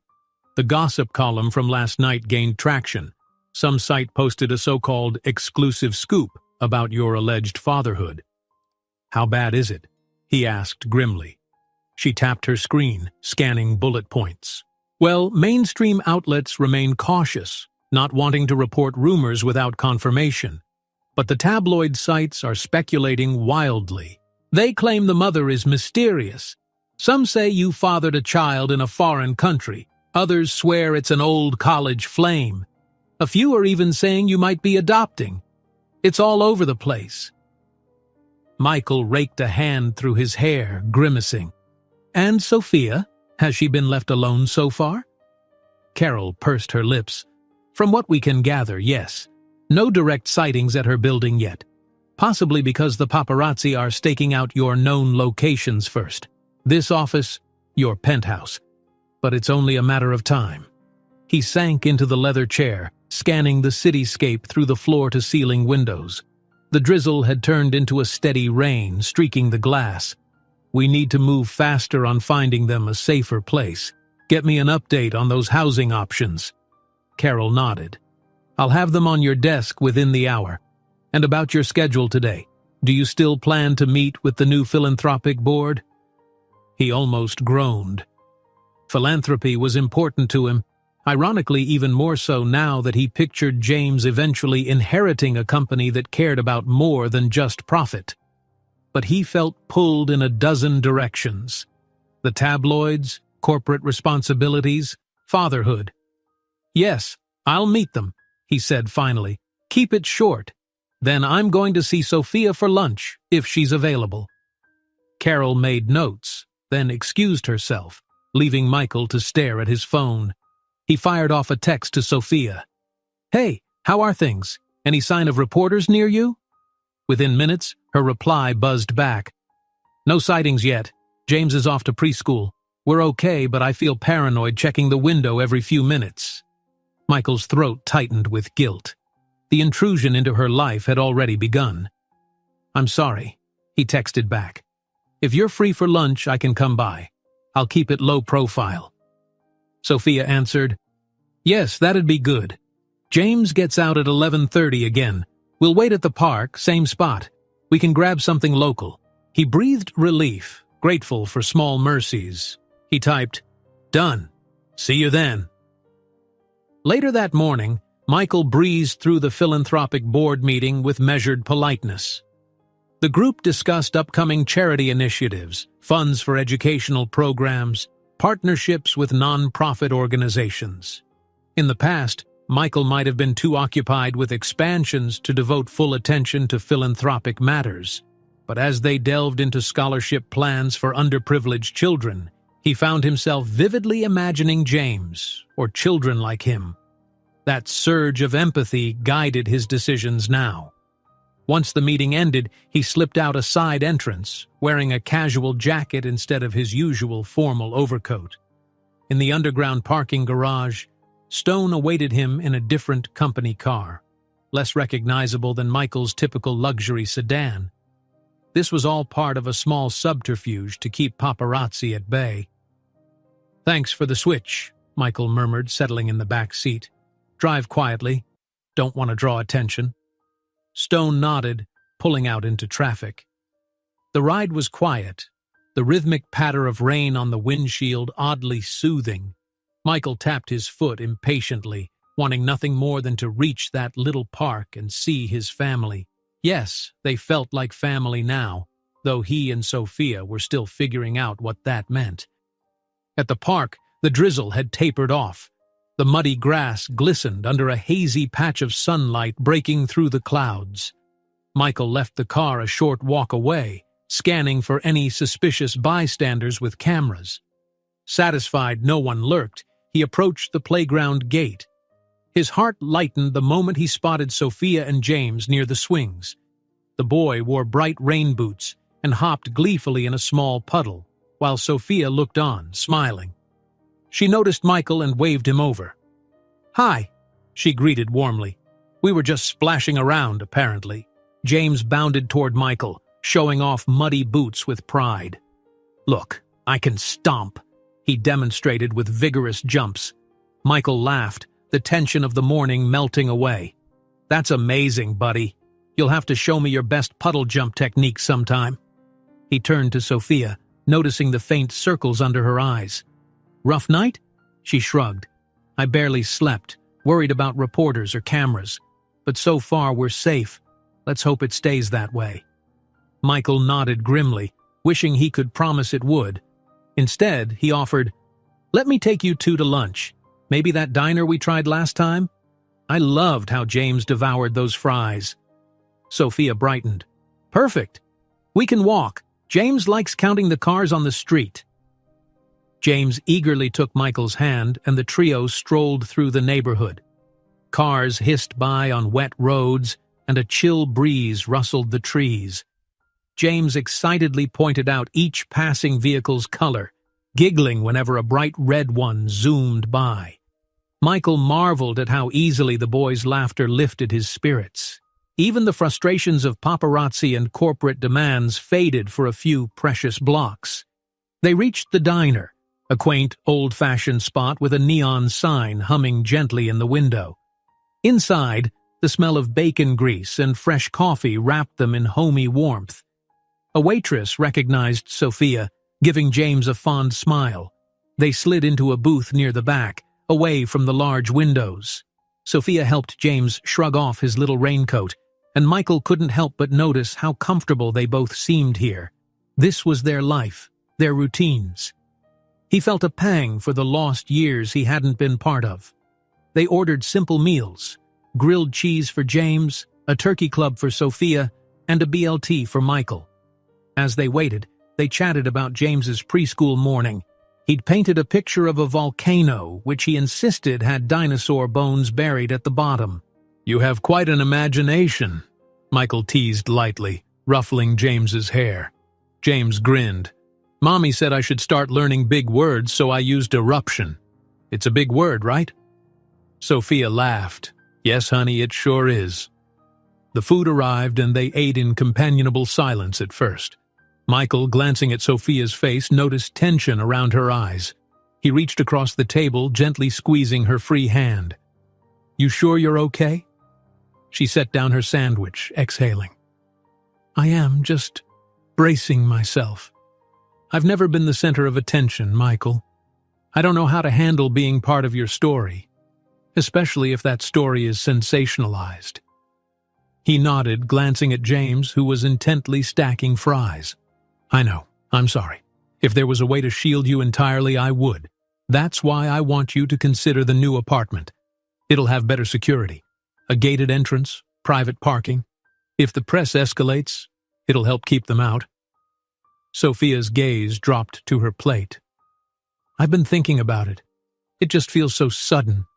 I worry James will have to change schools, maybe leave behind friends. But I also don't want him cornered by reporters one day." Michael felt a surge of protectiveness. The image of paparazzi harassing James outside preschool made his blood boil. "Let's see if we can find a place that's still close enough for him to stay enrolled. Carol has a couple addresses in mind. Maybe we can go see them after lunch?" She considered a moment, then nodded slowly. "All right, if it's not too far. At least let's see what's out there." He shot her a grateful smile. "Deal." They finished their meal, James busy munching on the last of his fries. The waitress, charmed by the little boy, offered him a lollipop on the way out. He clutched it like a prize, looking up at Michael and Sophia with bright eyes. "Daddy, can I have it now?" James asked, tugging Michael's sleeve. Sophia smirked. "You already had dessert, buddy. Maybe later." James sighed theatrically. "Okay, later."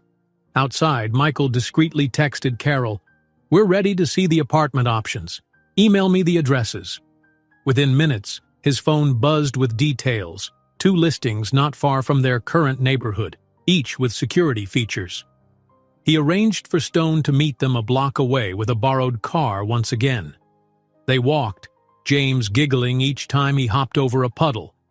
Michael kept an eye on passers-by, scanning for cameras.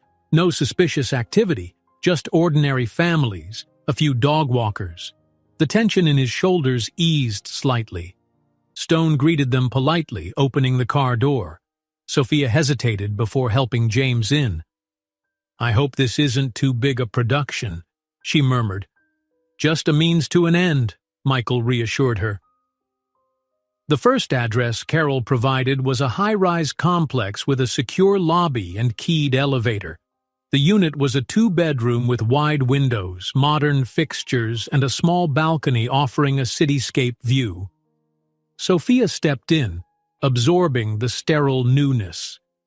It felt drastically different from her cozy, if worn, apartment. James wandered through the living room, peering at the tall windows curiously. "Look at the windows, Mommy," he said, pressing a hand against the glass. "We can see everything." Sophia offered a polite smile, but Michael sensed her reluctance. "What do you think?" he asked gently once James was out of earshot. She shrugged. "It's nice, but it feels a little cold. No real neighborhood to walk in, just a fancy lobby and a big parking garage." He nodded, understanding. "Let's check the second one. Carol said it's more family-friendly." They returned to the car, heading across town to a gated residential complex. Tree-lined sidewalks, a small community park in the center, and modest, well-kept townhouses gave the area a more lived-in feel. The townhouse they viewed had 2 floors, a neat little yard and an attached garage. Inside, natural light spilled through windows onto hardwood floors. The previous tenant had left behind some kid-friendly decals on one bedroom wall, cartoon animals, bright colors. James immediately gravitated to that room, squealing over the stickers. He declared it cool, spinning in circles. Sophia scanned the kitchen, the small dining area, the living space that led to a fenced yard.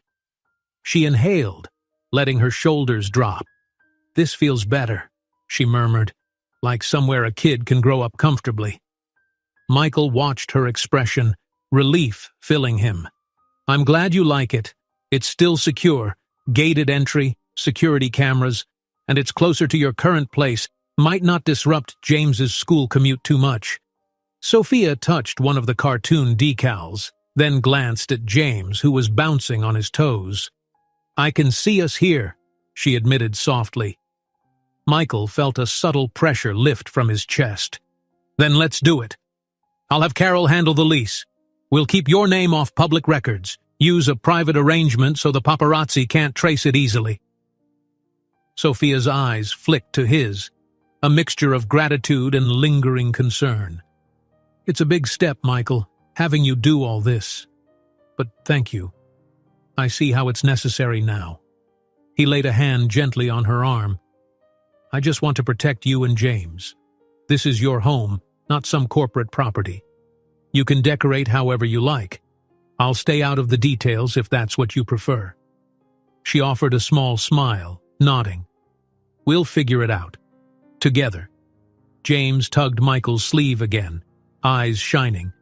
"Daddy, can I have my bed here? And my toys?"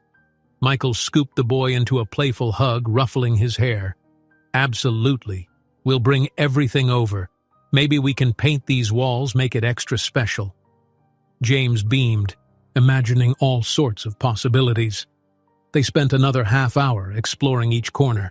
Sophia mentally noted furniture arrangements, while James ran in circles claiming each space as a new castle or dinosaur cave. Michael followed, amusement dancing in his eyes. Finally, they locked up and returned to the car. On the ride back to Sophia's current apartment, a calmer sense of optimism filled the air. Rain dotted the windows again, but inside, the future felt more manageable. Michael gently squeezed Sophia's hand, mindful of James dozing off in the back seat. "We'll make sure the transition is smooth," he promised. "No rush, just whenever you're ready." She nodded, leaning her head back on the seat, eyes drifting shut. They all shared a fleeting moment of unity, an oddly domestic scene in the hush of a car driving through rainy streets. Outside, the world might swirl with rumors, speculation, even hostility. But within this small bubble, father, mother, and child carved out a hopeful path, one that defied the glare of tabloids and the pressures of high-stakes business deals. And for Michael, the notion of building a true home, a place of love and safety, felt more precious than any corporate conquest he'd ever pursued. A crisp morning sun replaced the stormy gloom of the previous days, illuminating Sophia's modest apartment in a warm glow. Moving boxes, some half-filled and others already sealed, were scattered across the living room. Brightly colored crayons and toy cars spilled out of one open box, a testament to James's attempts at helping. The child himself was currently perched on the couch, legs swinging, eyes shining with excitement at the prospect of moving to what he called the new castle. Michael arrived early, juggling 2 cups of coffee and a bag of pastries. Stepping inside, he carefully navigated around the boxes. "Morning," he said softly, offering one of the coffees to Sophia. "Did you manage to get any rest?" She accepted the cup with a smile that bordered on weary. "A bit. I was up late packing. I had no idea we had this much stuff. James's toys alone could fill an entire truck." James hopped down, bounding over to Michael with a toy dinosaur in hand. "Daddy, can we bring Dino Rex to the new house right now?" Michael chuckled, ruffling his hair. "Of course we can. In fact, I've got a whole plan to transport Dino Rex in style." He gently tapped the plush toy's nose. "We'll make sure he's front and center in the car." James clutched the dinosaur with a solemn nod, satisfied. Michael turned to Sophia, eyes scanning the room. "The movers will be here in about an hour, right? I told them to park discreetly, away from the building's main entrance." She exhaled, setting the coffee aside. "Yes, I'm half nervous, half relieved. There's been no paparazzi around, but I keep feeling like someone's watching. Silly, maybe." Michael shook his head. "Not silly. We can't be too careful. Once we're in the new townhouse, security should be better." He lowered his voice, mindful of James's presence. "I know it's abrupt, but I'm convinced this is the safest option." Sophia gave a small, understanding nod. "I still worry about James switching environments so suddenly, but he seems excited. I guess that helps. He's calling it an adventure." Michael glanced at the child, unfazed, energetically zooming a toy car over the edge of a taped box. "Kids adapt better than we think. We'll keep as many familiar routines as possible." They spent the next half hour organizing scattered belongings. Michael and Sophia packed plates and cups in bubble wrap, while James proudly placed stuffed animals into labeled boxes. The boy insisted on naming each box after a dinosaur, giggling at how Triceratops box carried clothes and Stegosaurus box carried games. Through all this, Michael marveled at the simple domesticity. It felt oddly intimate, crouched on the floor beside Sophia, carefully wrapping her coffee mugs. Just before the movers arrived, Michael's phone buzzed. He tensed, half expecting a crisis call from the office or some alert about paparazzi, but the screen showed Carol's name. Stepping into the hallway, he answered quickly. "Michael, sorry to bother you," Carol said, her tone businesslike. "I've got an urgent development. A tabloid published new photos of you and Sophia going to that diner. They're from a distance, a little grainy, but they're implying you live together. They even speculated you two snuck out the back to avoid detection." Michael grimaced. "Any mention of James?" "Not by name, but they refer to a small child who appears to be with them. So the rumor mill is definitely swirling. We haven't confirmed anything, but you know how these sites build narratives." He pinched the bridge of his nose, frustration seeping in. "All right, keep an eye on it. Push the standard line. No comment. I'm in the middle of something personal right now, but I'll be reachable if there's a real emergency." Carol hesitated. "Understood. Also, the board wants clarity on your rumored personal situation, given how it's intersecting with media. They're concerned about shareholder confidence." He could almost feel a headache forming. "I'll address the board in due time. Thanks, Carol." Hanging up, he re-entered the apartment. The sight of Sophia carefully folding James's clothes into a box was a stark contrast to the corporate chaos swirling outside. Michael forced a small smile, burying his annoyance at the tabloids. "Everything okay?" Sophia asked quietly, noticing the tightness in his posture. He approached, setting a hand gently on her shoulder. "Just the press again. We're fine. Let's focus on getting you both settled." Soon, a discreet moving truck pulled up behind the building. Three men, wearing neutral uniforms and matching ball caps, carried dollies and packing supplies. They worked swiftly, loading box after box. Sophia watched, sometimes directing them on fragile items. Michael occasionally stepped outside to ensure no random photographer lurked around. Each time he peered into the alley, he saw nothing but damp pavement and a stray cat rummaging near a dumpster. James found the process thrilling. He ran from room to room, making sure the movers didn't forget any important treasure. At one point, he presented Michael with a crumpled drawing of a dinosaur. "We can put this on my new wall, right, Daddy?" Michael crouched, eyeing the child's scribbles. "Definitely. I'll help you hang it up first thing." After 2 hours, the apartment was mostly empty. Only a few larger items remained. Sophia took a final look around the living room. Shadows of furniture outlined on the walls spoke of memories made in this humble space. Late-night lullabies, homemade birthday cakes, the countless everyday moments that shaped her and James's life. "How do you feel?" Michael asked gently, standing beside her. She ran a hand across the wall where James's height had been marked with pencil lines. "Sad, I guess. This was our safe place for years. But also, it's time for a new start, isn't it?" He nodded, empathy filling his gaze. "Yes, a new start. But it's still your home, whichever walls you occupy." They locked up the apartment for the last time, turning in the keys to a somewhat indifferent landlord who shrugged at the abrupt move-out. Then Michael led Sophia and James to his waiting car, while the moving truck followed behind. The drive to the townhouse took about 20 minutes. James dozed off in the back seat, worn out from the excitement. Sophia gazed out the window, silent. Michael interpreted her quiet as a mixture of relief and apprehension. He laid a reassuring hand on her knee, and she offered him a brief, tired smile. When they arrived at the gated community, the security guard at the entrance checked their names on a list, then waved them through. The townhouse, newly arranged by Carol's efforts, sat at the end of a tree-lined street, a comfortable distance from the main gate.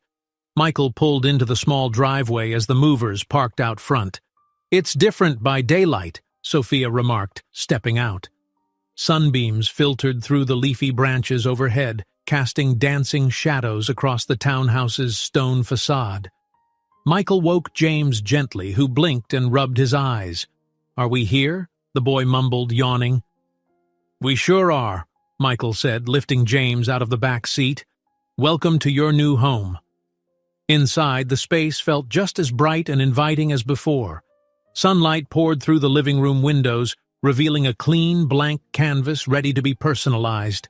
The movers began unloading boxes, setting them in designated rooms per Sophia's instructions. James padded around excitedly, searching for the bedroom with the cartoon decals. "Here it is!" he shouted, vanishing down the hallway. Michael and Sophia followed. In the small bedroom, the movers were stacking James's boxes carefully. The child trotted in with Dino Rex, dancing in circles. "My new room!" he declared, jumping onto the bare mattress the movers had placed against a wall. Sophia chuckled, smoothing the bedspread once the movers set it down. "Let's make it cozy." She opened a box labeled James's Sheets, pulling out a bright set covered in cartoon animals. Michael helped tuck in the corners, occasionally swatting James's attempts to leap onto the mattress mid-assembly. Meanwhile, the head mover popped into the doorway. "Excuse me, Miss Sophia, where do you want the bigger furniture, like your sofa and dining table?" She led him to the living area, directing placement. By late afternoon, the townhouse began to take shape. The couch faced a wide window, the small dining table nestled near a half wall by the kitchen, and boxes of kitchenware lined the counter. Michael stepped outside momentarily, calling a local pizza place to arrange delivery for dinner. He wanted them to have a proper first meal without fussing over cooking. The sky overhead was a brilliant blue, no sign of the gloom that had loomed before. He breathed in, hoping this step would shield Sophia and James from the tabloid's prying eyes. When he re-entered, he found Sophia kneeling next to James in the living room, rummaging through a box of decorations. The boy held the crumpled dinosaur drawing and Sophia gently flattened it. She looked over her shoulder at Michael. "We're going to hang this on the fridge if we can find it among the boxes," she joked softly. Michael smiled, crouching beside them. "Why not frame it? It's a masterpiece." James beamed. "Yeah, a frame would be cool." They continued unpacking in a dance of laughter and teamwork. The movers wrapped up, exchanging polite farewells.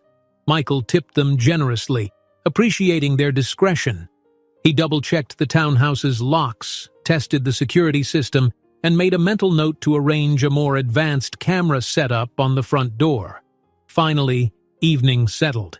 Pizza arrived, filling the new kitchen with the tempting aroma of cheese and tomato sauce. The three of them sat on the couch, no coffee table yet, balancing paper plates on their laps. Music from a small portable speaker played softly in the background, an impromptu soundtrack to their first night in the new space. James munched happily, eyes swinging between Michael and Sophia. "I like it here," he said, as though granting official approval. "Can we paint my room green? Like a jungle for my dinosaurs?" Sophia raised an eyebrow. "We'll see. Let's at least finish unpacking first." Michael sipped from a can of soda. "I'll help paint. It'll be fun." They exchanged warm glances. Unspoken relief hovered in the air, a sense that they'd taken a crucial step towards building a safer, more comfortable life. Still, Michael's phone buzzed intermittently on the kitchen counter, reminders of the outside world. He ignored it for now. After dinner, they tackled a few more boxes, setting up James's bed fully, plugging in lamps and arranging throw pillows in the living room. By the time the moon rose, the townhouse felt livable. Not finished, bare walls and unopened boxes testified to that, but no longer just an empty shell. Exhaustion mingled with contentment. James, yawning widely, was persuaded to take a quick bath. Michael helped, kneeling by the tub while Sophia fetched fresh towels. The bedtime routine, brushing teeth, reading a short dinosaur-themed story, unfolded seamlessly, as though Michael had always been part of it. James fell asleep to the lull of new home excitement, softly hugging Dino Rex. In the living room, Sophia and Michael collapsed onto the couch, the overhead light turned low. They could hear the faint hush of cars passing the complex, but inside, a peaceful quiet reigned. "This place, it feels right," Sophia said, curling her legs under her. "Like we can finally breathe even with all the boxes." Michael reached for her hand. "I'm glad. I know it's been chaotic, but I promise I'll make it worth it. And if the press finds us—" She squeezed his hand gently. "Then we'll handle it. Together." He nodded, grateful for her steady resolve. "So, tomorrow, I can come by and set up some furniture, maybe get that advanced camera installed at the front door. Would that be okay?" Her lips curved into a tired smile. "Yes, definitely. And we should probably make a trip to the store for new curtains. James wants dinosaur curtains, of course." Michael laughed softly. "Dinosaur everything. That kid has a brand, huh?" Sophia chuckled. Then her expression grew thoughtful. "Thank you for doing this, Michael. I know how busy you are, but you showed up. Not just financially, but physically here, moving boxes, reading bedtime stories. I never expected that after all this time." He wrapped an arm around her shoulders, pulling her close. "I didn't expect it either. But I need to be here. I missed out on his early years. I won't make that mistake again." They sat quietly for a few moments, soaking in the calm. Sophia eventually murmured about being exhausted, and Michael agreed, stifling a yawn. Standing, he checked the locks once more, ensuring the security system's green light glowed steadily. "I'll head out," he said, picking up his phone from the counter. "Are you sure you'll be okay here?" Sophia walked him to the door. "We'll be fine. It feels safe and I'm too tired to worry anyway." She grinned faintly. We'll see you tomorrow." Michael leaned in and pressed a gentle kiss to her forehead, the simple gesture warming them both. "Good night," he whispered. He left quietly, stepping into the cool night air. Stone was parked down the street, engine purring softly. Michael slid into the back seat, murmuring directions to head home. As the car pulled away, he stared out at the dark neighborhood.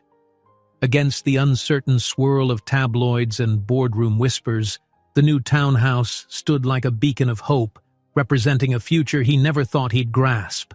A real family, a place where he was more than just a businessman. His phone lit up with several missed calls and texts, no doubt urgent demands from the corporate world. For once, he didn't feel the usual compulsion to respond instantly. That could wait until morning. Right now, the memory of James's sleepy smile and Sophia's tired gratitude mattered far more. He was building something deeper than an empire. He was building a life with them. And that life, for the first time, felt like it could truly be his legacy. Morning light filtered through the curtains of the townhouse's living room, revealing half-opened boxes stacked in a corner and a scattering of furniture that had yet to find a permanent arrangement. Although the place still had the disarray of a recent move, it exuded a peaceful warmth. In the center of the room, James sat cross-legged on the floor, sorting through a plastic bin of tiny toy dinosaurs. Each creature found its family as he arranged them in neat rows, T-Rex with T-Rex, Velociraptor with Velociraptor. Near the kitchen, Sophia flipped pancakes on a portable griddle she'd set up. The stove wasn't yet fully operational. The gas line had been turned on only that morning. Despite the chaos, the smell of pancake batter and brewing coffee gave everything a comforting, lived-in feel. A soft knock came at the door, prompting a quiet exchange of glances. They weren't expecting visitors. Sophia turned off the griddle flame and approached the door cautiously, peering through the small peephole. Relief washed over her when she recognized Michael, holding a bag of groceries in one arm and a small box in the other. She unlocked the door, stepping aside. "Good morning," she greeted, her tone laced with warmth. "You're a bit early." Michael offered a quick smile as he stepped in. He wore a crisp polo shirt and jeans, casual compared to his usual suited demeanor. "Yeah, I wanted to beat traffic," he explained. Then, noticing James on the floor, he lowered his voice playfully. "I see the dinosaurs have formed armies?" James grinned up at him. "They're making friends, Daddy, because sometimes they can be nice to each other." He scrambled to his feet and ran over, peering eagerly at the grocery bag. "Is that for breakfast?" Michael ruffled the boy's hair. "Sort of. I brought fruit and orange juice. Figured we could all share. And this," he lifted the small cardboard box, "is a new security camera for the front door. I promised I'd install it." Sophia motioned towards a toolbox resting by the hallway. "We have some of your tools here already. I still can't believe you hauled them all over yesterday." He shrugged, setting the bag on the counter. "Better to have them here than keep running back to my place besides," he added with a gentle grin. "I want to make sure you and James are safe." She returned his smile, a quiet gratitude in her eyes. Then she gestured at the pancakes. "I was just making breakfast if you haven't eaten yet. You're welcome to join us." Michael's expression brightened. "I'd love that. Let me set this camera aside. I'll handle it after we eat." In minutes, they arranged themselves around the small dining table, James in his booster seat, Michael and Sophia on either side. A plate of golden pancakes adorned the center, a little bowl of sliced fruit next to it, and a carton of orange juice poised for pouring. The scene felt endearingly domestic. Sophia served the pancakes. "I apologize for the makeshift kitchen," she said. "Nothing's fully set up yet." Michael shook his head. "It's perfect. I appreciate a normal, no-frills meal." He watched James douse his pancake stack with syrup, the child giggling at the sticky mess. They chatted about simple topics. James's plans to decorate his bedroom walls with dinosaur-themed posters, Sophia's hopes to plant a small herb garden on the back patio, and Michael's quick mention of some upcoming demands at the office. He glossed over the specifics, unwilling to darken the moment with talk of the tabloids or the ever-watchful board of directors. After breakfast, Sophia began gathering plates. Michael gently stopped her, taking dishes to the sink. "I'll wash up," he insisted. "You can put away the leftover batter, or maybe help James pick out his outfit for the day." Sophia, though initially hesitant, relented. She guided James upstairs, leaving Michael to tackle the dishes in a swirl of hot water and soap. The mundane task brought a comforting rhythm. Water running, dishes clinking lightly, the faint hum of morning traffic beyond the windows. A life that once felt unimaginable, him washing dishes in a cozy home shared with a child, had become strangely normal.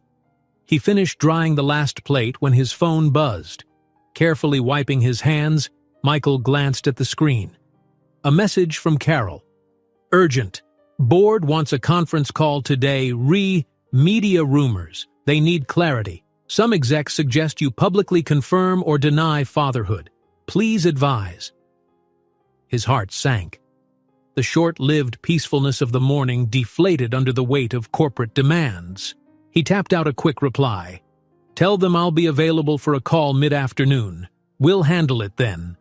As he slipped the phone back into his pocket, Sophia reappeared walking down the stairs. She caught the hint of worry on his face. "Work?" she asked, a note of concern in her voice. Michael nodded. "They're pressing me for a statement about the rumors again. I have to do a conference call with the board later." Sophia exhaled. "We can't hide forever, Michael. Sooner or later you'll have to say something." He reached for her hand softly. "I know. I just want to protect you and James from the frenzy. I'm not sure how to navigate it yet." She returned the squeeze, understanding. "Whatever you decide, I'll support it. But be careful. The more we evade, the more the press might dig." He nodded. "Right." Before the tension could settle too heavily, James bounded down the steps, wearing mismatched socks and holding a toy raptor. "Look, Mommy, I can make him roar!" He pressed a small button that made a scratchy screech. Sophia laughed. "Perfect outfit for a day at home. Mismatched socks and a roaring dinosaur. Very fashionable." She turned to Michael, tone brightening. "Shall we tackle that security camera now?" Michael inhaled, letting the morning's warmth bolster him. "Yes, let's do it." The trio moved to the front hall where Michael unpacked the camera from its box. It was a sleek piece of tech he'd had the company's security division customize. Small, discreet, but high resolution with night vision capabilities. He explained the basics to Sophia, though James was more enthralled by the idea that the camera could see in the dark. After a few minutes studying the doorframe, Michael drilled a small hole, carefully fed the wires through, and mounted the device. James watched with wide eyes, hands clutched over his ears each time the drill whirred. When the camera was secure, Michael hopped down from the step stool, tested a quick feed on his phone, and confirmed the video worked. "There," he said, brushing drywall dust from his jeans. "Now you can see who's at the door from an app on your phone, and you can record suspicious activity if any paparazzi show up." Sophia peered at the screen. "That's so clear," she remarked. "Thank you. It's a relief knowing we'll have some warning if strangers come by." Michael nodded, slipping his phone into his pocket. "You'll have full control of the feed. I'm here if you need help with settings." He paused, catching the flicker of worry on her face. "Let's hope we never need to use it for anything serious." The morning wore on. Sophia and Michael busied themselves with other small tasks, from rearranging the living room furniture to assembling a shelf in James's bedroom. James zoomed between rooms, occasionally offering help, which mostly meant scattering toy dinosaurs in newly unpacked spaces. By midday, they realized they were all hungry. A quick rummage revealed a few sandwich ingredients, but not much else. Sophia suggested picking up groceries or grabbing a quick lunch at a nearby cafe. Michael, recalling how simple tasks like grocery shopping had once felt strange to him, eagerly agreed. "I'll go with you two. It'll be nice to explore the neighborhood." They donned light jackets. Sophia grabbed a small bag, James demanded to carry his dinosaur backpack, and headed out. The gated community was peaceful, with parents strolling infants, a jogger or two passing by. At the security gate, the guard gave a polite nod, recognizing Michael from the day before. Beyond the gate, a short walk led to a row of small shops, a bakery, a produce stand, and a family-run cafe. James hopped along the sidewalk, pointing at birds fluttering between trees. Sophia's steps matched Michael's, their arms occasionally brushing. It was a small, comfortable intimacy. They reached the produce stand first, where fresh vegetables and fruits gleamed under a makeshift awning. An older woman, presumably the owner, greeted them with a warm smile. "Morning. Haven't seen you folks around before? New in the neighborhood?" Sophia nodded, returning the smile. "Yes, we just moved in. Thought we'd pick up some supplies." Michael stepped aside to examine a basket of ripe tomatoes, letting Sophia handle the conversation.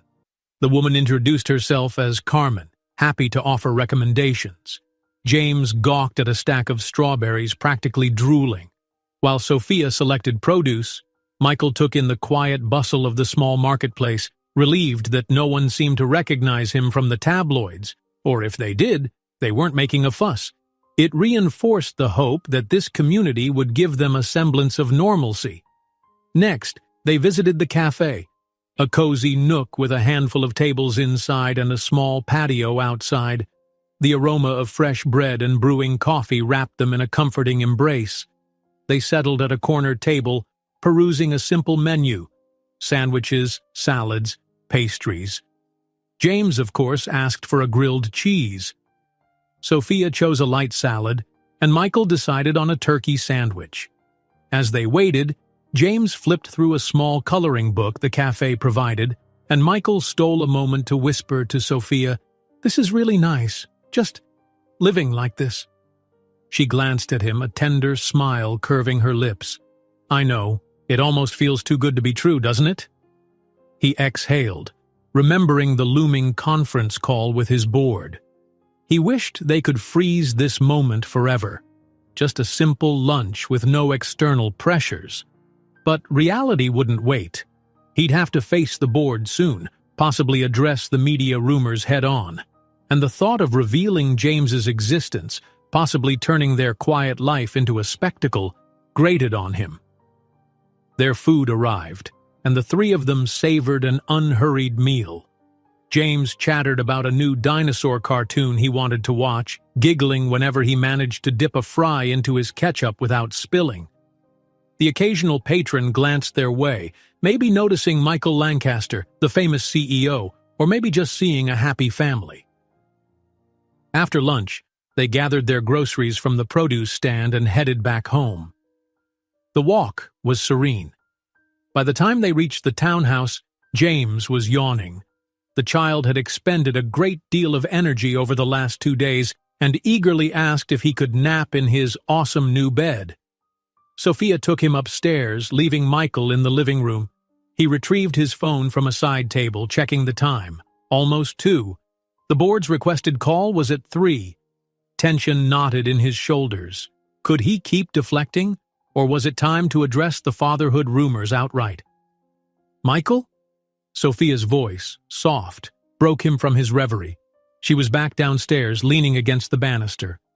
"James is settled. He passed out mid-sentence." Her eyes flicked to his phone. "You have to do that call now, right?" He nodded, sighing. "Yeah, they want clarity. I might have to confirm some details. About you? About James? I can't keep them in the dark forever. They're worried about the company's image." She approached, resting a hand on his arm. "Then do what you must. Just, please remember, I don't want James's face splashed on every news channel. He's only 4. Michael placed his hand over hers. "I promise to keep him out of the spotlight as much as I can. This is more about me acknowledging that I have a child, not about exploiting him." Sophia searched his gaze, then nodded slowly. I trust you. He set up his laptop on the dining table, ensuring a decent internet connection. The sunlight poured through the blinds, illuminating the makeshift workspace. Sophia quietly left him to it, disappearing into the kitchen to unpack groceries, giving him privacy for the call. At exactly 3 o'clock, the screen filled with familiar faces in a virtual conference. The Lancaster Innovations Board of Directors. Some were in their own offices, others possibly logging in from home. Carol was there, as well as the CFO and the head of PR. Michael greeted them, tension clear in his voice. The CFO wasted no time. Michael, we need an update on these personal rumors. Is there truth to them? Are you a father? And if so, why haven't we known about this before now? He paused, throat tight. Then he drew a breath, keeping his composure. Yes, he said plainly, I am a father to a 4-year-old son. His mother and I were together years ago, and certain obstacles prevented me from learning the truth until recently. A ripple of murmurs crossed the call. The board's chair, a composed older man named Harrington, leaned forward. Michael, you understand how this might reflect on the company. Investors ask about leadership stability. They fear scandal, specifically that you hid a child. Michael chose his words carefully. I didn't knowingly hide him. I only found out a short while ago. But yes, I do have a son. I will not deny him.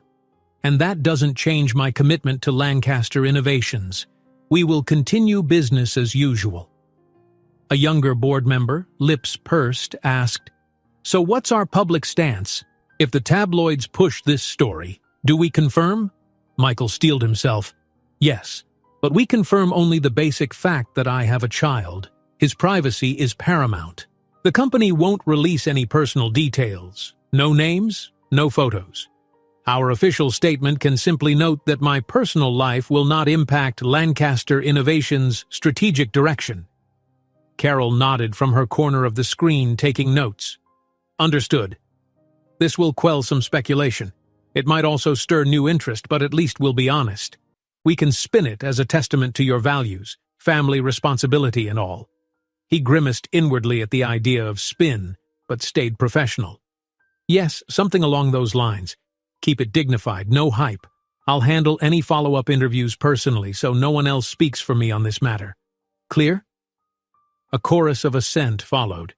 Harrington cleared his throat. Well, Michael, we appreciate your transparency. We trust you to manage this. Now, regarding the upcoming quarter's projections, the call segued into financial updates and operational strategies. Michael participated, though his thoughts drifted at times, replaying the moment he'd acknowledged James's existence. It felt like a weight had lifted in some sense. Despite the risk, at least he was no longer entangled in denials. After nearly an hour of reports and question-and-answer sessions, the call ended. The board members logged off, leaving Michael staring at his laptop's reflection. He closed it gently, tension still buzzing in his chest. A swirl of relief, trepidation, and guarded optimism rolled inside him. Sophia emerged from the kitchen, wiping her hands on a towel. How'd it go? Michael turned in his chair, exhaling. I told them the truth. They'll release a short statement confirming I have a child but won't give further details. She approached, concern etched on her face. So the media will likely explode. Are you ready for that? He rose, setting a hand on her shoulder. I have to be. I'd rather be honest than fuel speculation. If we handle this right, it could die down once the novelty wears off. The main thing is to shield James from direct exposure. Sophia nodded, resting her forehead against his chest. We'll manage, she said softly. I just hope it's not too much for James. He's so little. Michael closed his eyes, arms circling her in a protective embrace. We'll figure it out, Sophia, one step at a time. From the living room, James's drowsy voice floated up. Daddy? Mommy? He'd woken from his nap, curiosity in his tone. Michael and Sophia broke apart gently. She handed him the towel, a wry grin on her lips. Welcome to our new normal, I guess. Michael nodded, stepping towards the living room where James stood in rumpled pajamas, blinking sleepily. He gathered the boy up in a hug, marveling at how a single child's trust could ground him amidst a storm of corporate pressures and media speculation. Yes, the media might soon roar like a beast unleashed, but here in this townhouse, he had what mattered. A son who called him Daddy, a woman who believed in him despite the chaos, and a newfound sense of purpose that made every corporate victory pale in comparison. And for Michael Lancaster, that was reason enough to stand firm, to weather whatever storm might come, and to prove that a man defined by business could also be defined by fatherhood and heart. 2 days later, the media storm arrived in full force. Michael had hoped the board's quiet statement, acknowledging that he had a child but providing no further details, would deflate the headlines. Instead, it stoked more curiosity. By midweek, tabloids and celebrity gossip sites were clamoring for images and any tidbits they could find. Speculative articles proliferated. Some declared the mother must be a former fashion model or a secret heiress. Others rehashed rumors of a college fling. Virtually no one got Sophia's name right, yet. Michael watched it all unfold with a grim sense of inevitability. Every morning he scanned reports from his PR team, who diligently monitored social media chatter. So far, no paparazzi had tracked down the new townhouse. Sophia reported that things remained quiet in the neighborhood. Still, Michael carried a constant coil of worry in his gut, braced for the next wave. On a drizzly afternoon, he found himself pacing his corner office at Lancaster Innovations. Rain streaked the floor-to-ceiling windows, turning the skyline into a blur of gray. Carol stood near his desk, tablet in hand, her expression laden with sympathy. "Sir," she said softly, "there's been another surge of speculation. One site posted a blurry photo of you picking up a small boy from preschool. Must have been James. The photographer was probably hiding in a car." Michael stopped pacing, his breath catching.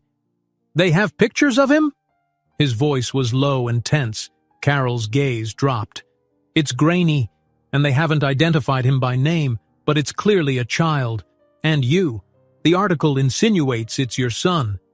She paused, letting the gravity sink in. "They still don't know who Sophia is, but it's only a matter of time." Anger and protectiveness flared in Michael's chest. He ran a hand through his hair, exhaling shakily. "All right, let's recheck the townhouse security footage. Maybe we can figure out if someone's followed me. If necessary, I'll hire additional personnel. I won't let them ambush Sophia or James." Carol nodded. "I can coordinate with private security. And there's another development. Your father's old friend, Ambassador Schultz, apparently reached out. He's doing a charity gala in 2 weeks. He personally invited you, and some staff think attending would help shift the media narrative back to your philanthropic side." Michael nearly scoffed. The idea of using a gala to deflect a paternal scandal is grotesque, but maybe we can't ignore it. He frowned, feeling torn. "I'll think about it. For now, focus on keeping Sophia and James out of the spotlight. That's the priority." Carol jotted notes and left quietly. Michael sank into his chair, glare fixed on the muted TV in the corner of his office.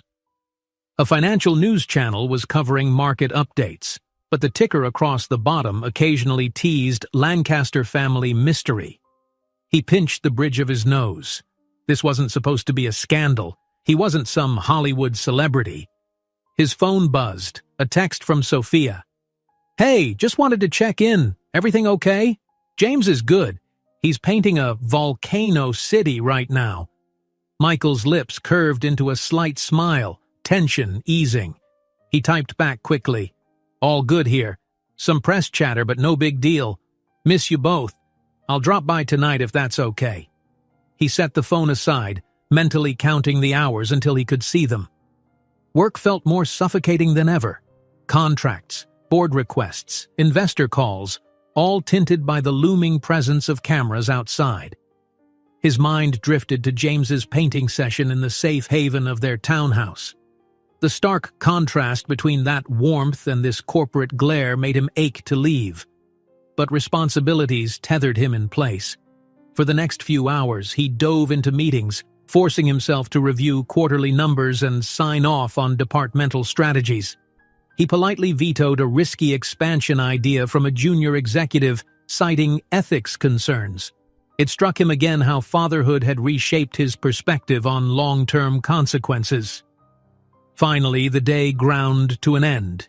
He slipped out the private elevator to avoid reporters lingering in the main lobby. Stone, his driver, waited in a subdued sedan again. Familiar subterfuge, but necessary. "Home, sir?" Stone asked, starting the engine. Michael shook his head. "To the townhouse, actually, and take the back routes. Keep an eye out for anyone following." Stone nodded, pulling into traffic. Michael watched the city lights bleed past windows, half expecting a trailing SUV or motorcycle. But if paparazzi were on his tail, they kept a distance. The ride remained uneventful. Arriving at the townhouse, Michael's heart lightened immediately. Through the living room window, he glimpsed James darting about with a paintbrush, a sheet of paper taped to the coffee table. Sophia, kneeling next to him, laughed as she tried to keep the paint off the couch. He let himself in quietly. James spotted him first, bounding over with bright eyes. "Daddy!" the boy cried, nearly tripping over the paint tray in his rush. Michael lifted James into a playful hug, ignoring the child's paint-smeared shirt. "Someone's been busy. Volcano City, right?" James nodded enthusiastically. "It's got lava rivers and dinosaur buildings. Want to see?" He squirmed free, dragging Michael by the hand toward the table. Sophia stood, offering Michael a tired but genuine smile. "Hey, busy day?" He shrugged, still distracted by James's enthusiasm. "Yeah, but better now." Then he turned to Sophia, lowering his voice. "Have you gone outside today? Any sign of photographers?" She shook her head, relief slipping into her features. "No, everything's been quiet here. I checked the camera feed. Nothing suspicious. James had preschool in the morning, but I picked him up through the side entrance. No issues." A surge of gratitude swelled in Michael's chest. At least for today, they were safe. "Good," he murmured, reaching to gently squeeze her hand. "I'm sorry this is our new normal, always looking over our shoulders." Sophia leaned in, brushing a light kiss against his cheek. "We'll manage. Let's just enjoy the evening." They spent the next half hour admiring James's messy paintings, with Michael gamely adding a few bright streaks of color to the sky while James offered unsolicited art critiques. The smell of acrylic paint mingled with that of a simple pasta dinner Sophia had simmering on the stove. A domestic scene, reassuringly mundane. Once dinner was on the table, they settled into the small dining nook, savoring conversation about James's preschool day. He mentioned a friend who also liked dinosaurs, leading to an excited talk about a potential dinosaur club. Sophia and Michael listened, amused, occasionally meeting each other's eyes in silent contentment. Midway through, Michael's phone buzzed. He frowned, pulling it out to see an alert from Carol. "Check the major gossip site. Someone posted a picture of Sophia's face. They're calling her your secret girlfriend." His stomach twisted. The dreaded moment had arrived. They had identified Sophia, or at least had a photo. He swallowed hard, forcing calm. "Sophia, I need to step away for a second," he said quietly, standing. "Just something from the office." She nodded, concern shadowing her face. "Okay." He headed into the living room, out of earshot. Tapping the link Carol provided, he saw a headline plastered across a gossip site. "Mystery Mom? Lancaster's lady spotted at preschool pickup." The accompanying photo, though slightly grainy, was clear enough to show Sophia's profile as she held James's hand. They hadn't named her yet, but it was only a matter of time before some amateur sleuth recognized her face from somewhere or dug into public records. Michael cursed under his breath, phone clenched in his hand. Carol sent a follow-up text. We can issue cease and desist if they invade her privacy, but it might not stop them. They'll likely ID her soon. His pulse pounded. He envisioned journalists swarming the townhouse, peppering James with questions, hounding Sophia on errands. This was precisely what he'd tried to avoid. "Michael?" Sophia's voice, softly uncertain, drifted from behind him. He turned. She stood a few feet away, arms folded, wearing an anxious expression. "Is everything okay?" He forced a measured exhale. "They have a photo of you, from preschool. It's up on a tabloid site." She paled, her arms dropping to her sides. My face?" He nodded, stepping forward to take her hand. "The picture is grainy, but yes, your face is visible. They're calling you my secret girlfriend. They haven't identified you by name yet, but it's only a matter of time." "I'm sorry, Sophia. I was hoping it wouldn't happen this soon." She swallowed, eyes darting toward the dining nook where James was. "Does that mean they'll come here, or to my old workplace?" Michael squeezed her fingers. "I can't say for sure, but I'll do everything possible to shield you. We can tighten security, maybe even have a private guard patrol the area, at least until this dies down." She looked torn, glancing over at James, who was humming obliviously in the other room. "He doesn't know any of this, and I don't want him to. He's too little to understand. How do we keep him safe from gawkers with cameras?" "I'll talk to the local police and the security at the gate. They can refuse entry to suspicious vehicles. If reporters show up, we call the police immediately." His voice faltered, hate knotting in his stomach at the thought of an innocent preschooler being chased by paparazzi. "We'll figure it out." Sophia's shoulders sagged with acceptance. "I guess we don't have a choice." He stroked her cheek gently. "No, but we can stand firm. I'll also consult with legal counsel to see if we can push back on this invasion of privacy." A bitter laugh escaped her lips. "I never imagined I'd be discussing lawyers and paparazzi. I was a nobody, a single mom. Now I'm suddenly a target just because James's dad is, well, you." Guilt cramped Michael's chest. "I'm so sorry. I never wanted you to be dragged into this. If you regret letting me into your life—" She cut him off with a firm shake of her head. "Don't even say that. I don't regret anything about you being here. I'm just overwhelmed. Scared, maybe. But we'll handle it." He wrapped her in an embrace, pressing a reassuring kiss to her temple. The faint murmur of James's voice in the background reminded him they needed composure. Sophia sighed against him, trembling slightly as she tried to steady herself. They returned to the table, wearing calm masks for James's sake. After dinner, Michael and Sophia quietly discussed plans for increased security. James sensed the somber undertone, though they tried to keep conversation vague. Eventually, Sophia ushered the boy upstairs to get ready for bed, leaving Michael to finalize logistics. He sat on the couch, phone to his ear, calling a reputable private security firm. After verifying details, he booked a short-term contract, a plainclothes guard to monitor the neighborhood for suspicious activity. If the paparazzi escalated, they'd adapt. Once done, he joined Sophia in James's bedroom, where she was reading a bedtime story. The child looked up with drowsy eyes, murmuring a soft, "Hi, Daddy," as Michael knelt beside the bed. They finished the story together, turning the last page of a tale about a family of bears who welcomed a new member. It felt strangely poignant. Michael had joined their little family belatedly, but he was determined to stay. When James was finally asleep, Michael and Sophia tiptoed out, leaving the bedside lamp on its lowest setting. Out in the hallway they lingered, fatigue pulling at them. The townhouse felt both safe and vulnerable, a sanctuary threatened by the outside world's prying eyes. They retreated to the living room, where Sophia curled up on the couch. Michael paced a bit, thoughts churning. "I might have to do an interview," he said, half to himself. "Something official, to set boundaries. Make it clear I'm not discussing details of my personal life. That might lessen the tabloid frenzy." Sophia considered it, arms hugging her knees. It could also draw more attention. But maybe if you do it on your terms, it won't feel like a gotcha moment. Just promise me you won't divulge too much about James. Let him stay out of the spotlight. He nodded. I promise.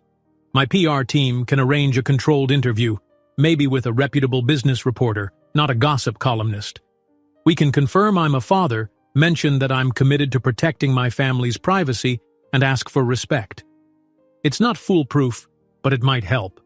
She exhaled slowly. If you think it's best, I'll support you. Michael sank onto the couch beside her.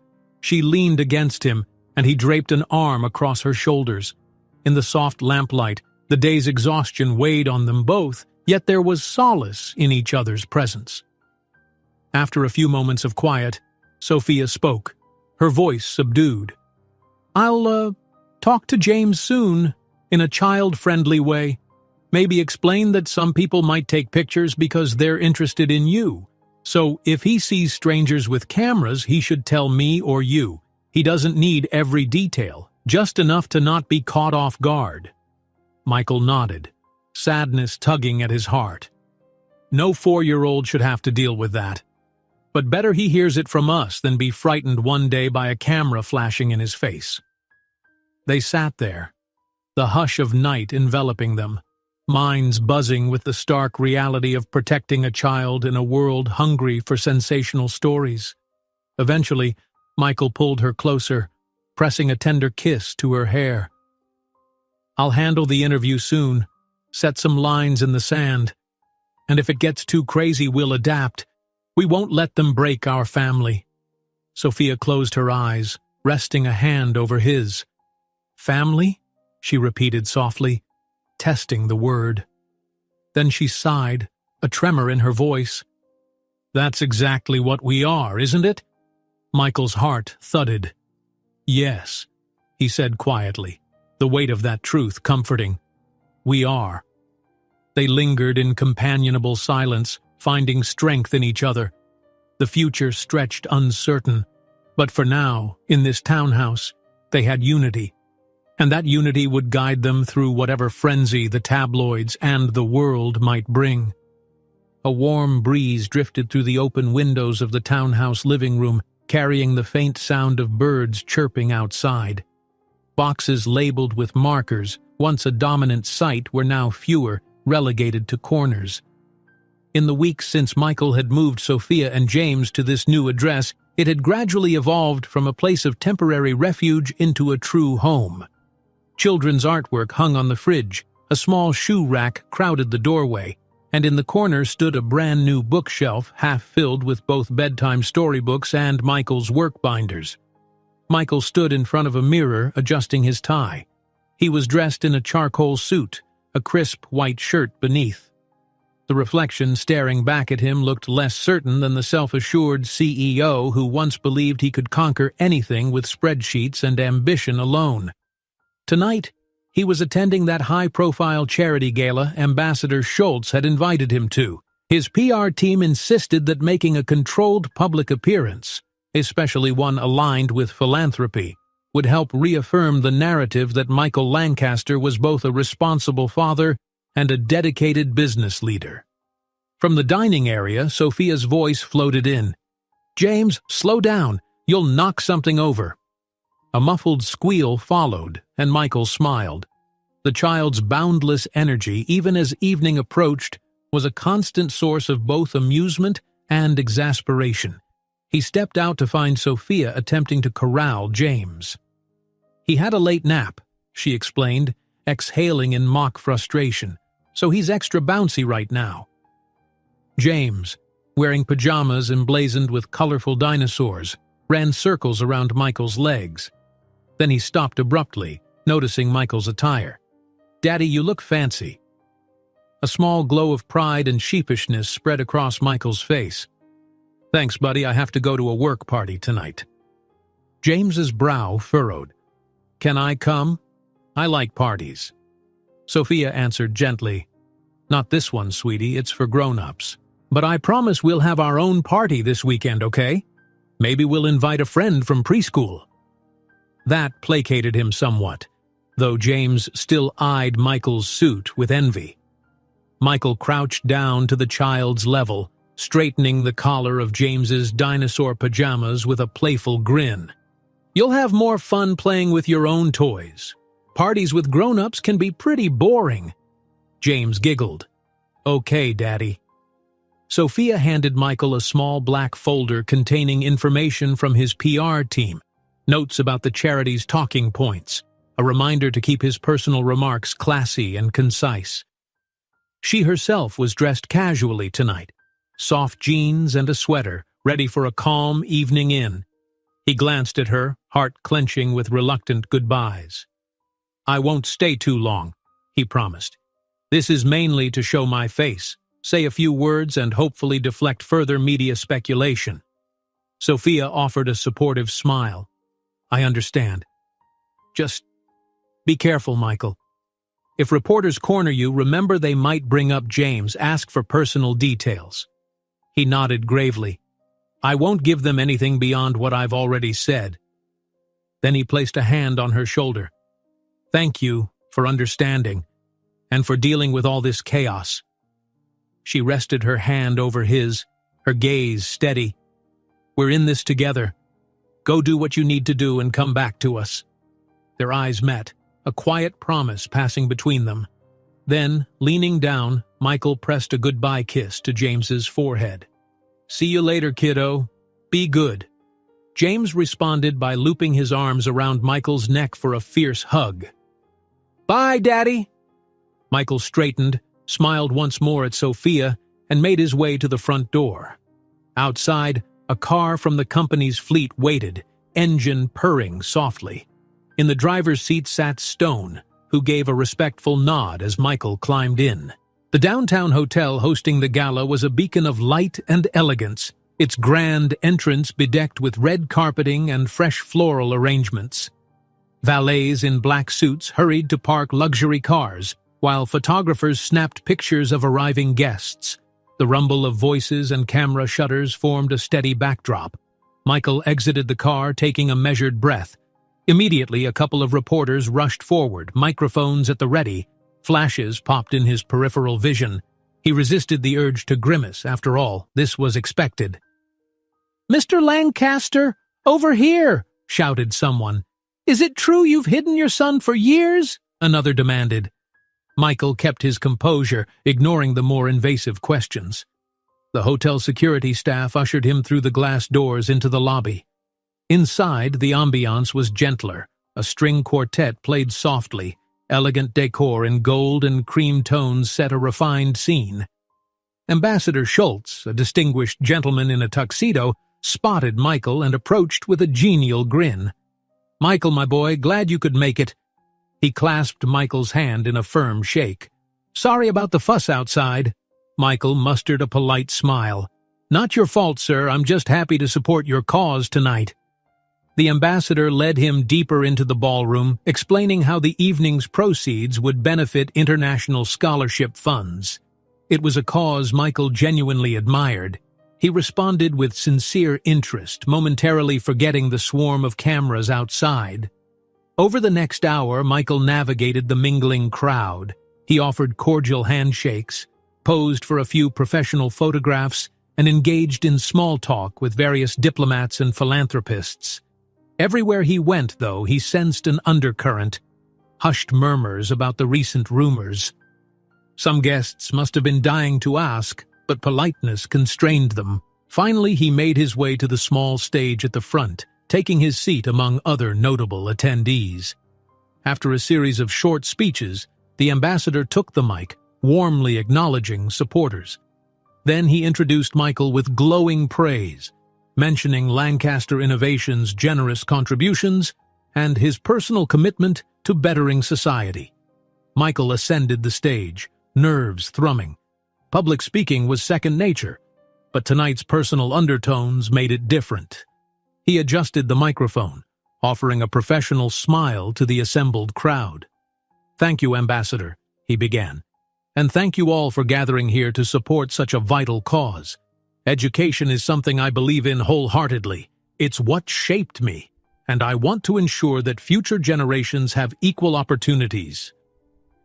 He spoke for about 5 minutes, seamlessly weaving in references to the charity and Lancaster Innovations' philanthropic goals.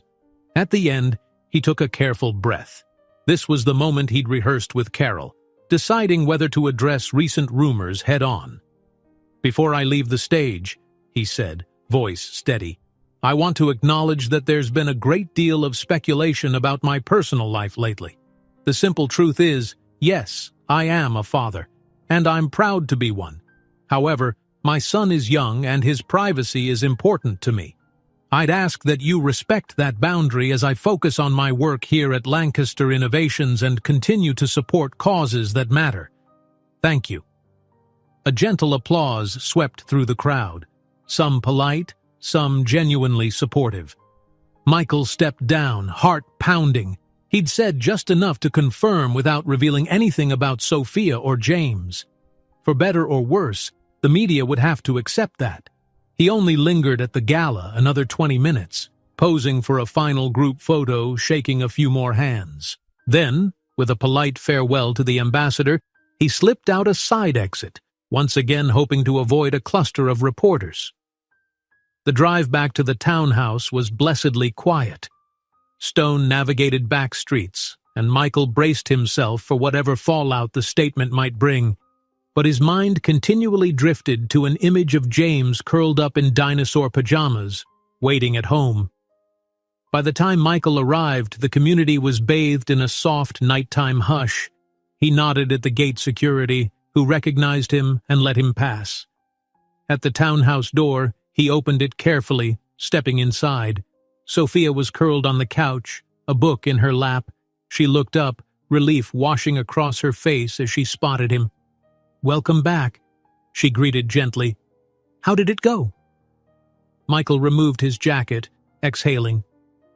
"I made a short statement, told them I'm a father and my son's privacy is off limits. That's all."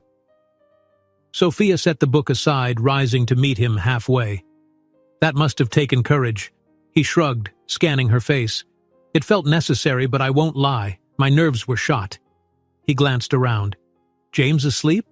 She nodded, smiling. "I read him a bedtime story about robots and dinosaurs teaming up. He passed out pretty quickly." A soft chuckle escaped Michael. "He'll have wild dreams tonight." Then his gaze found hers again, gentle. "I'm sorry you couldn't be there tonight, but I think it was for the best." Sophia's expression flickered with understanding. "I agree. I don't want cameras zeroing in on me. Let them speculate." He took her hand, drawing her into a loose embrace. The faint aroma of her shampoo mingled with the day's lingering anxieties, and he felt a warm calm settling over him. "I hope this helps cool things down," he said quietly. "They know I'm not hiding it anymore. Maybe the frenzy will subside." She laid her head on his shoulder. "And if it doesn't, we'll deal with it. Together." He pressed a soft kiss to the top of her head.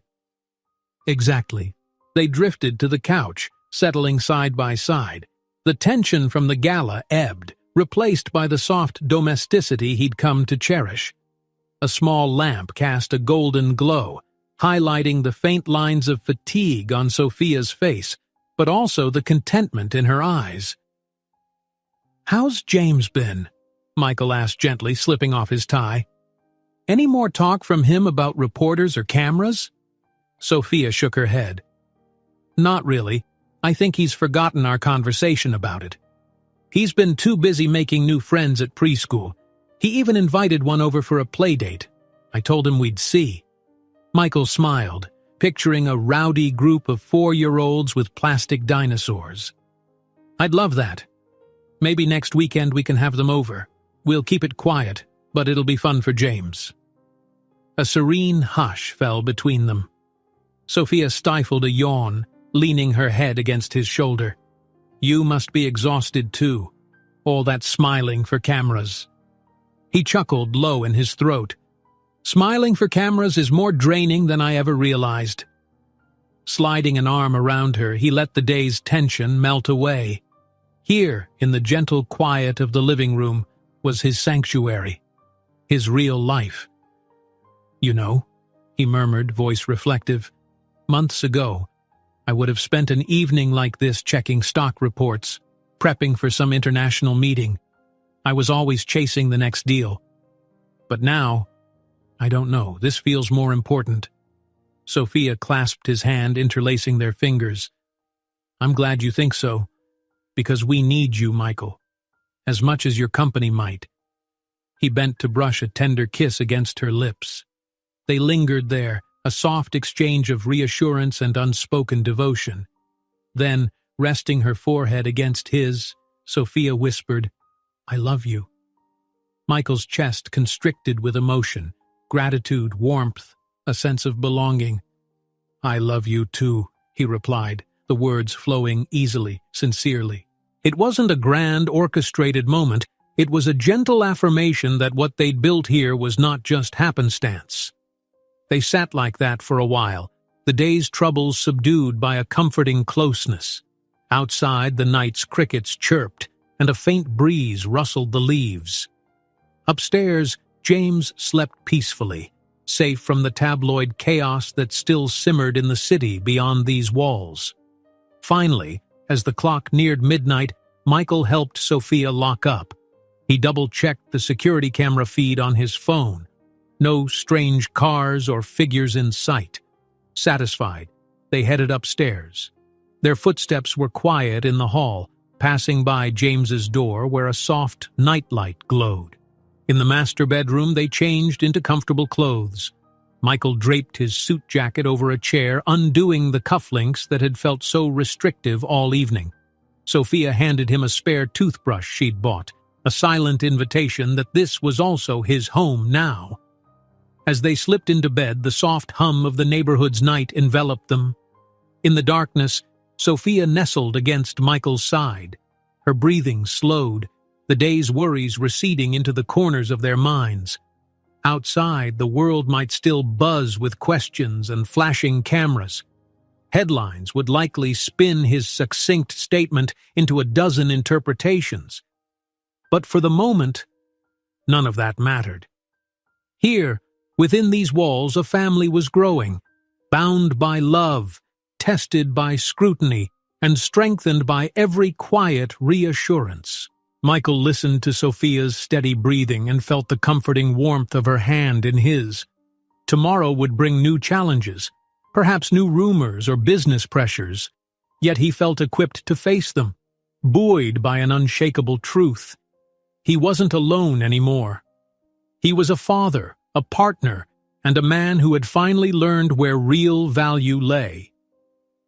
He closed his eyes, drifting into sleep with a heart that beat for those he loved.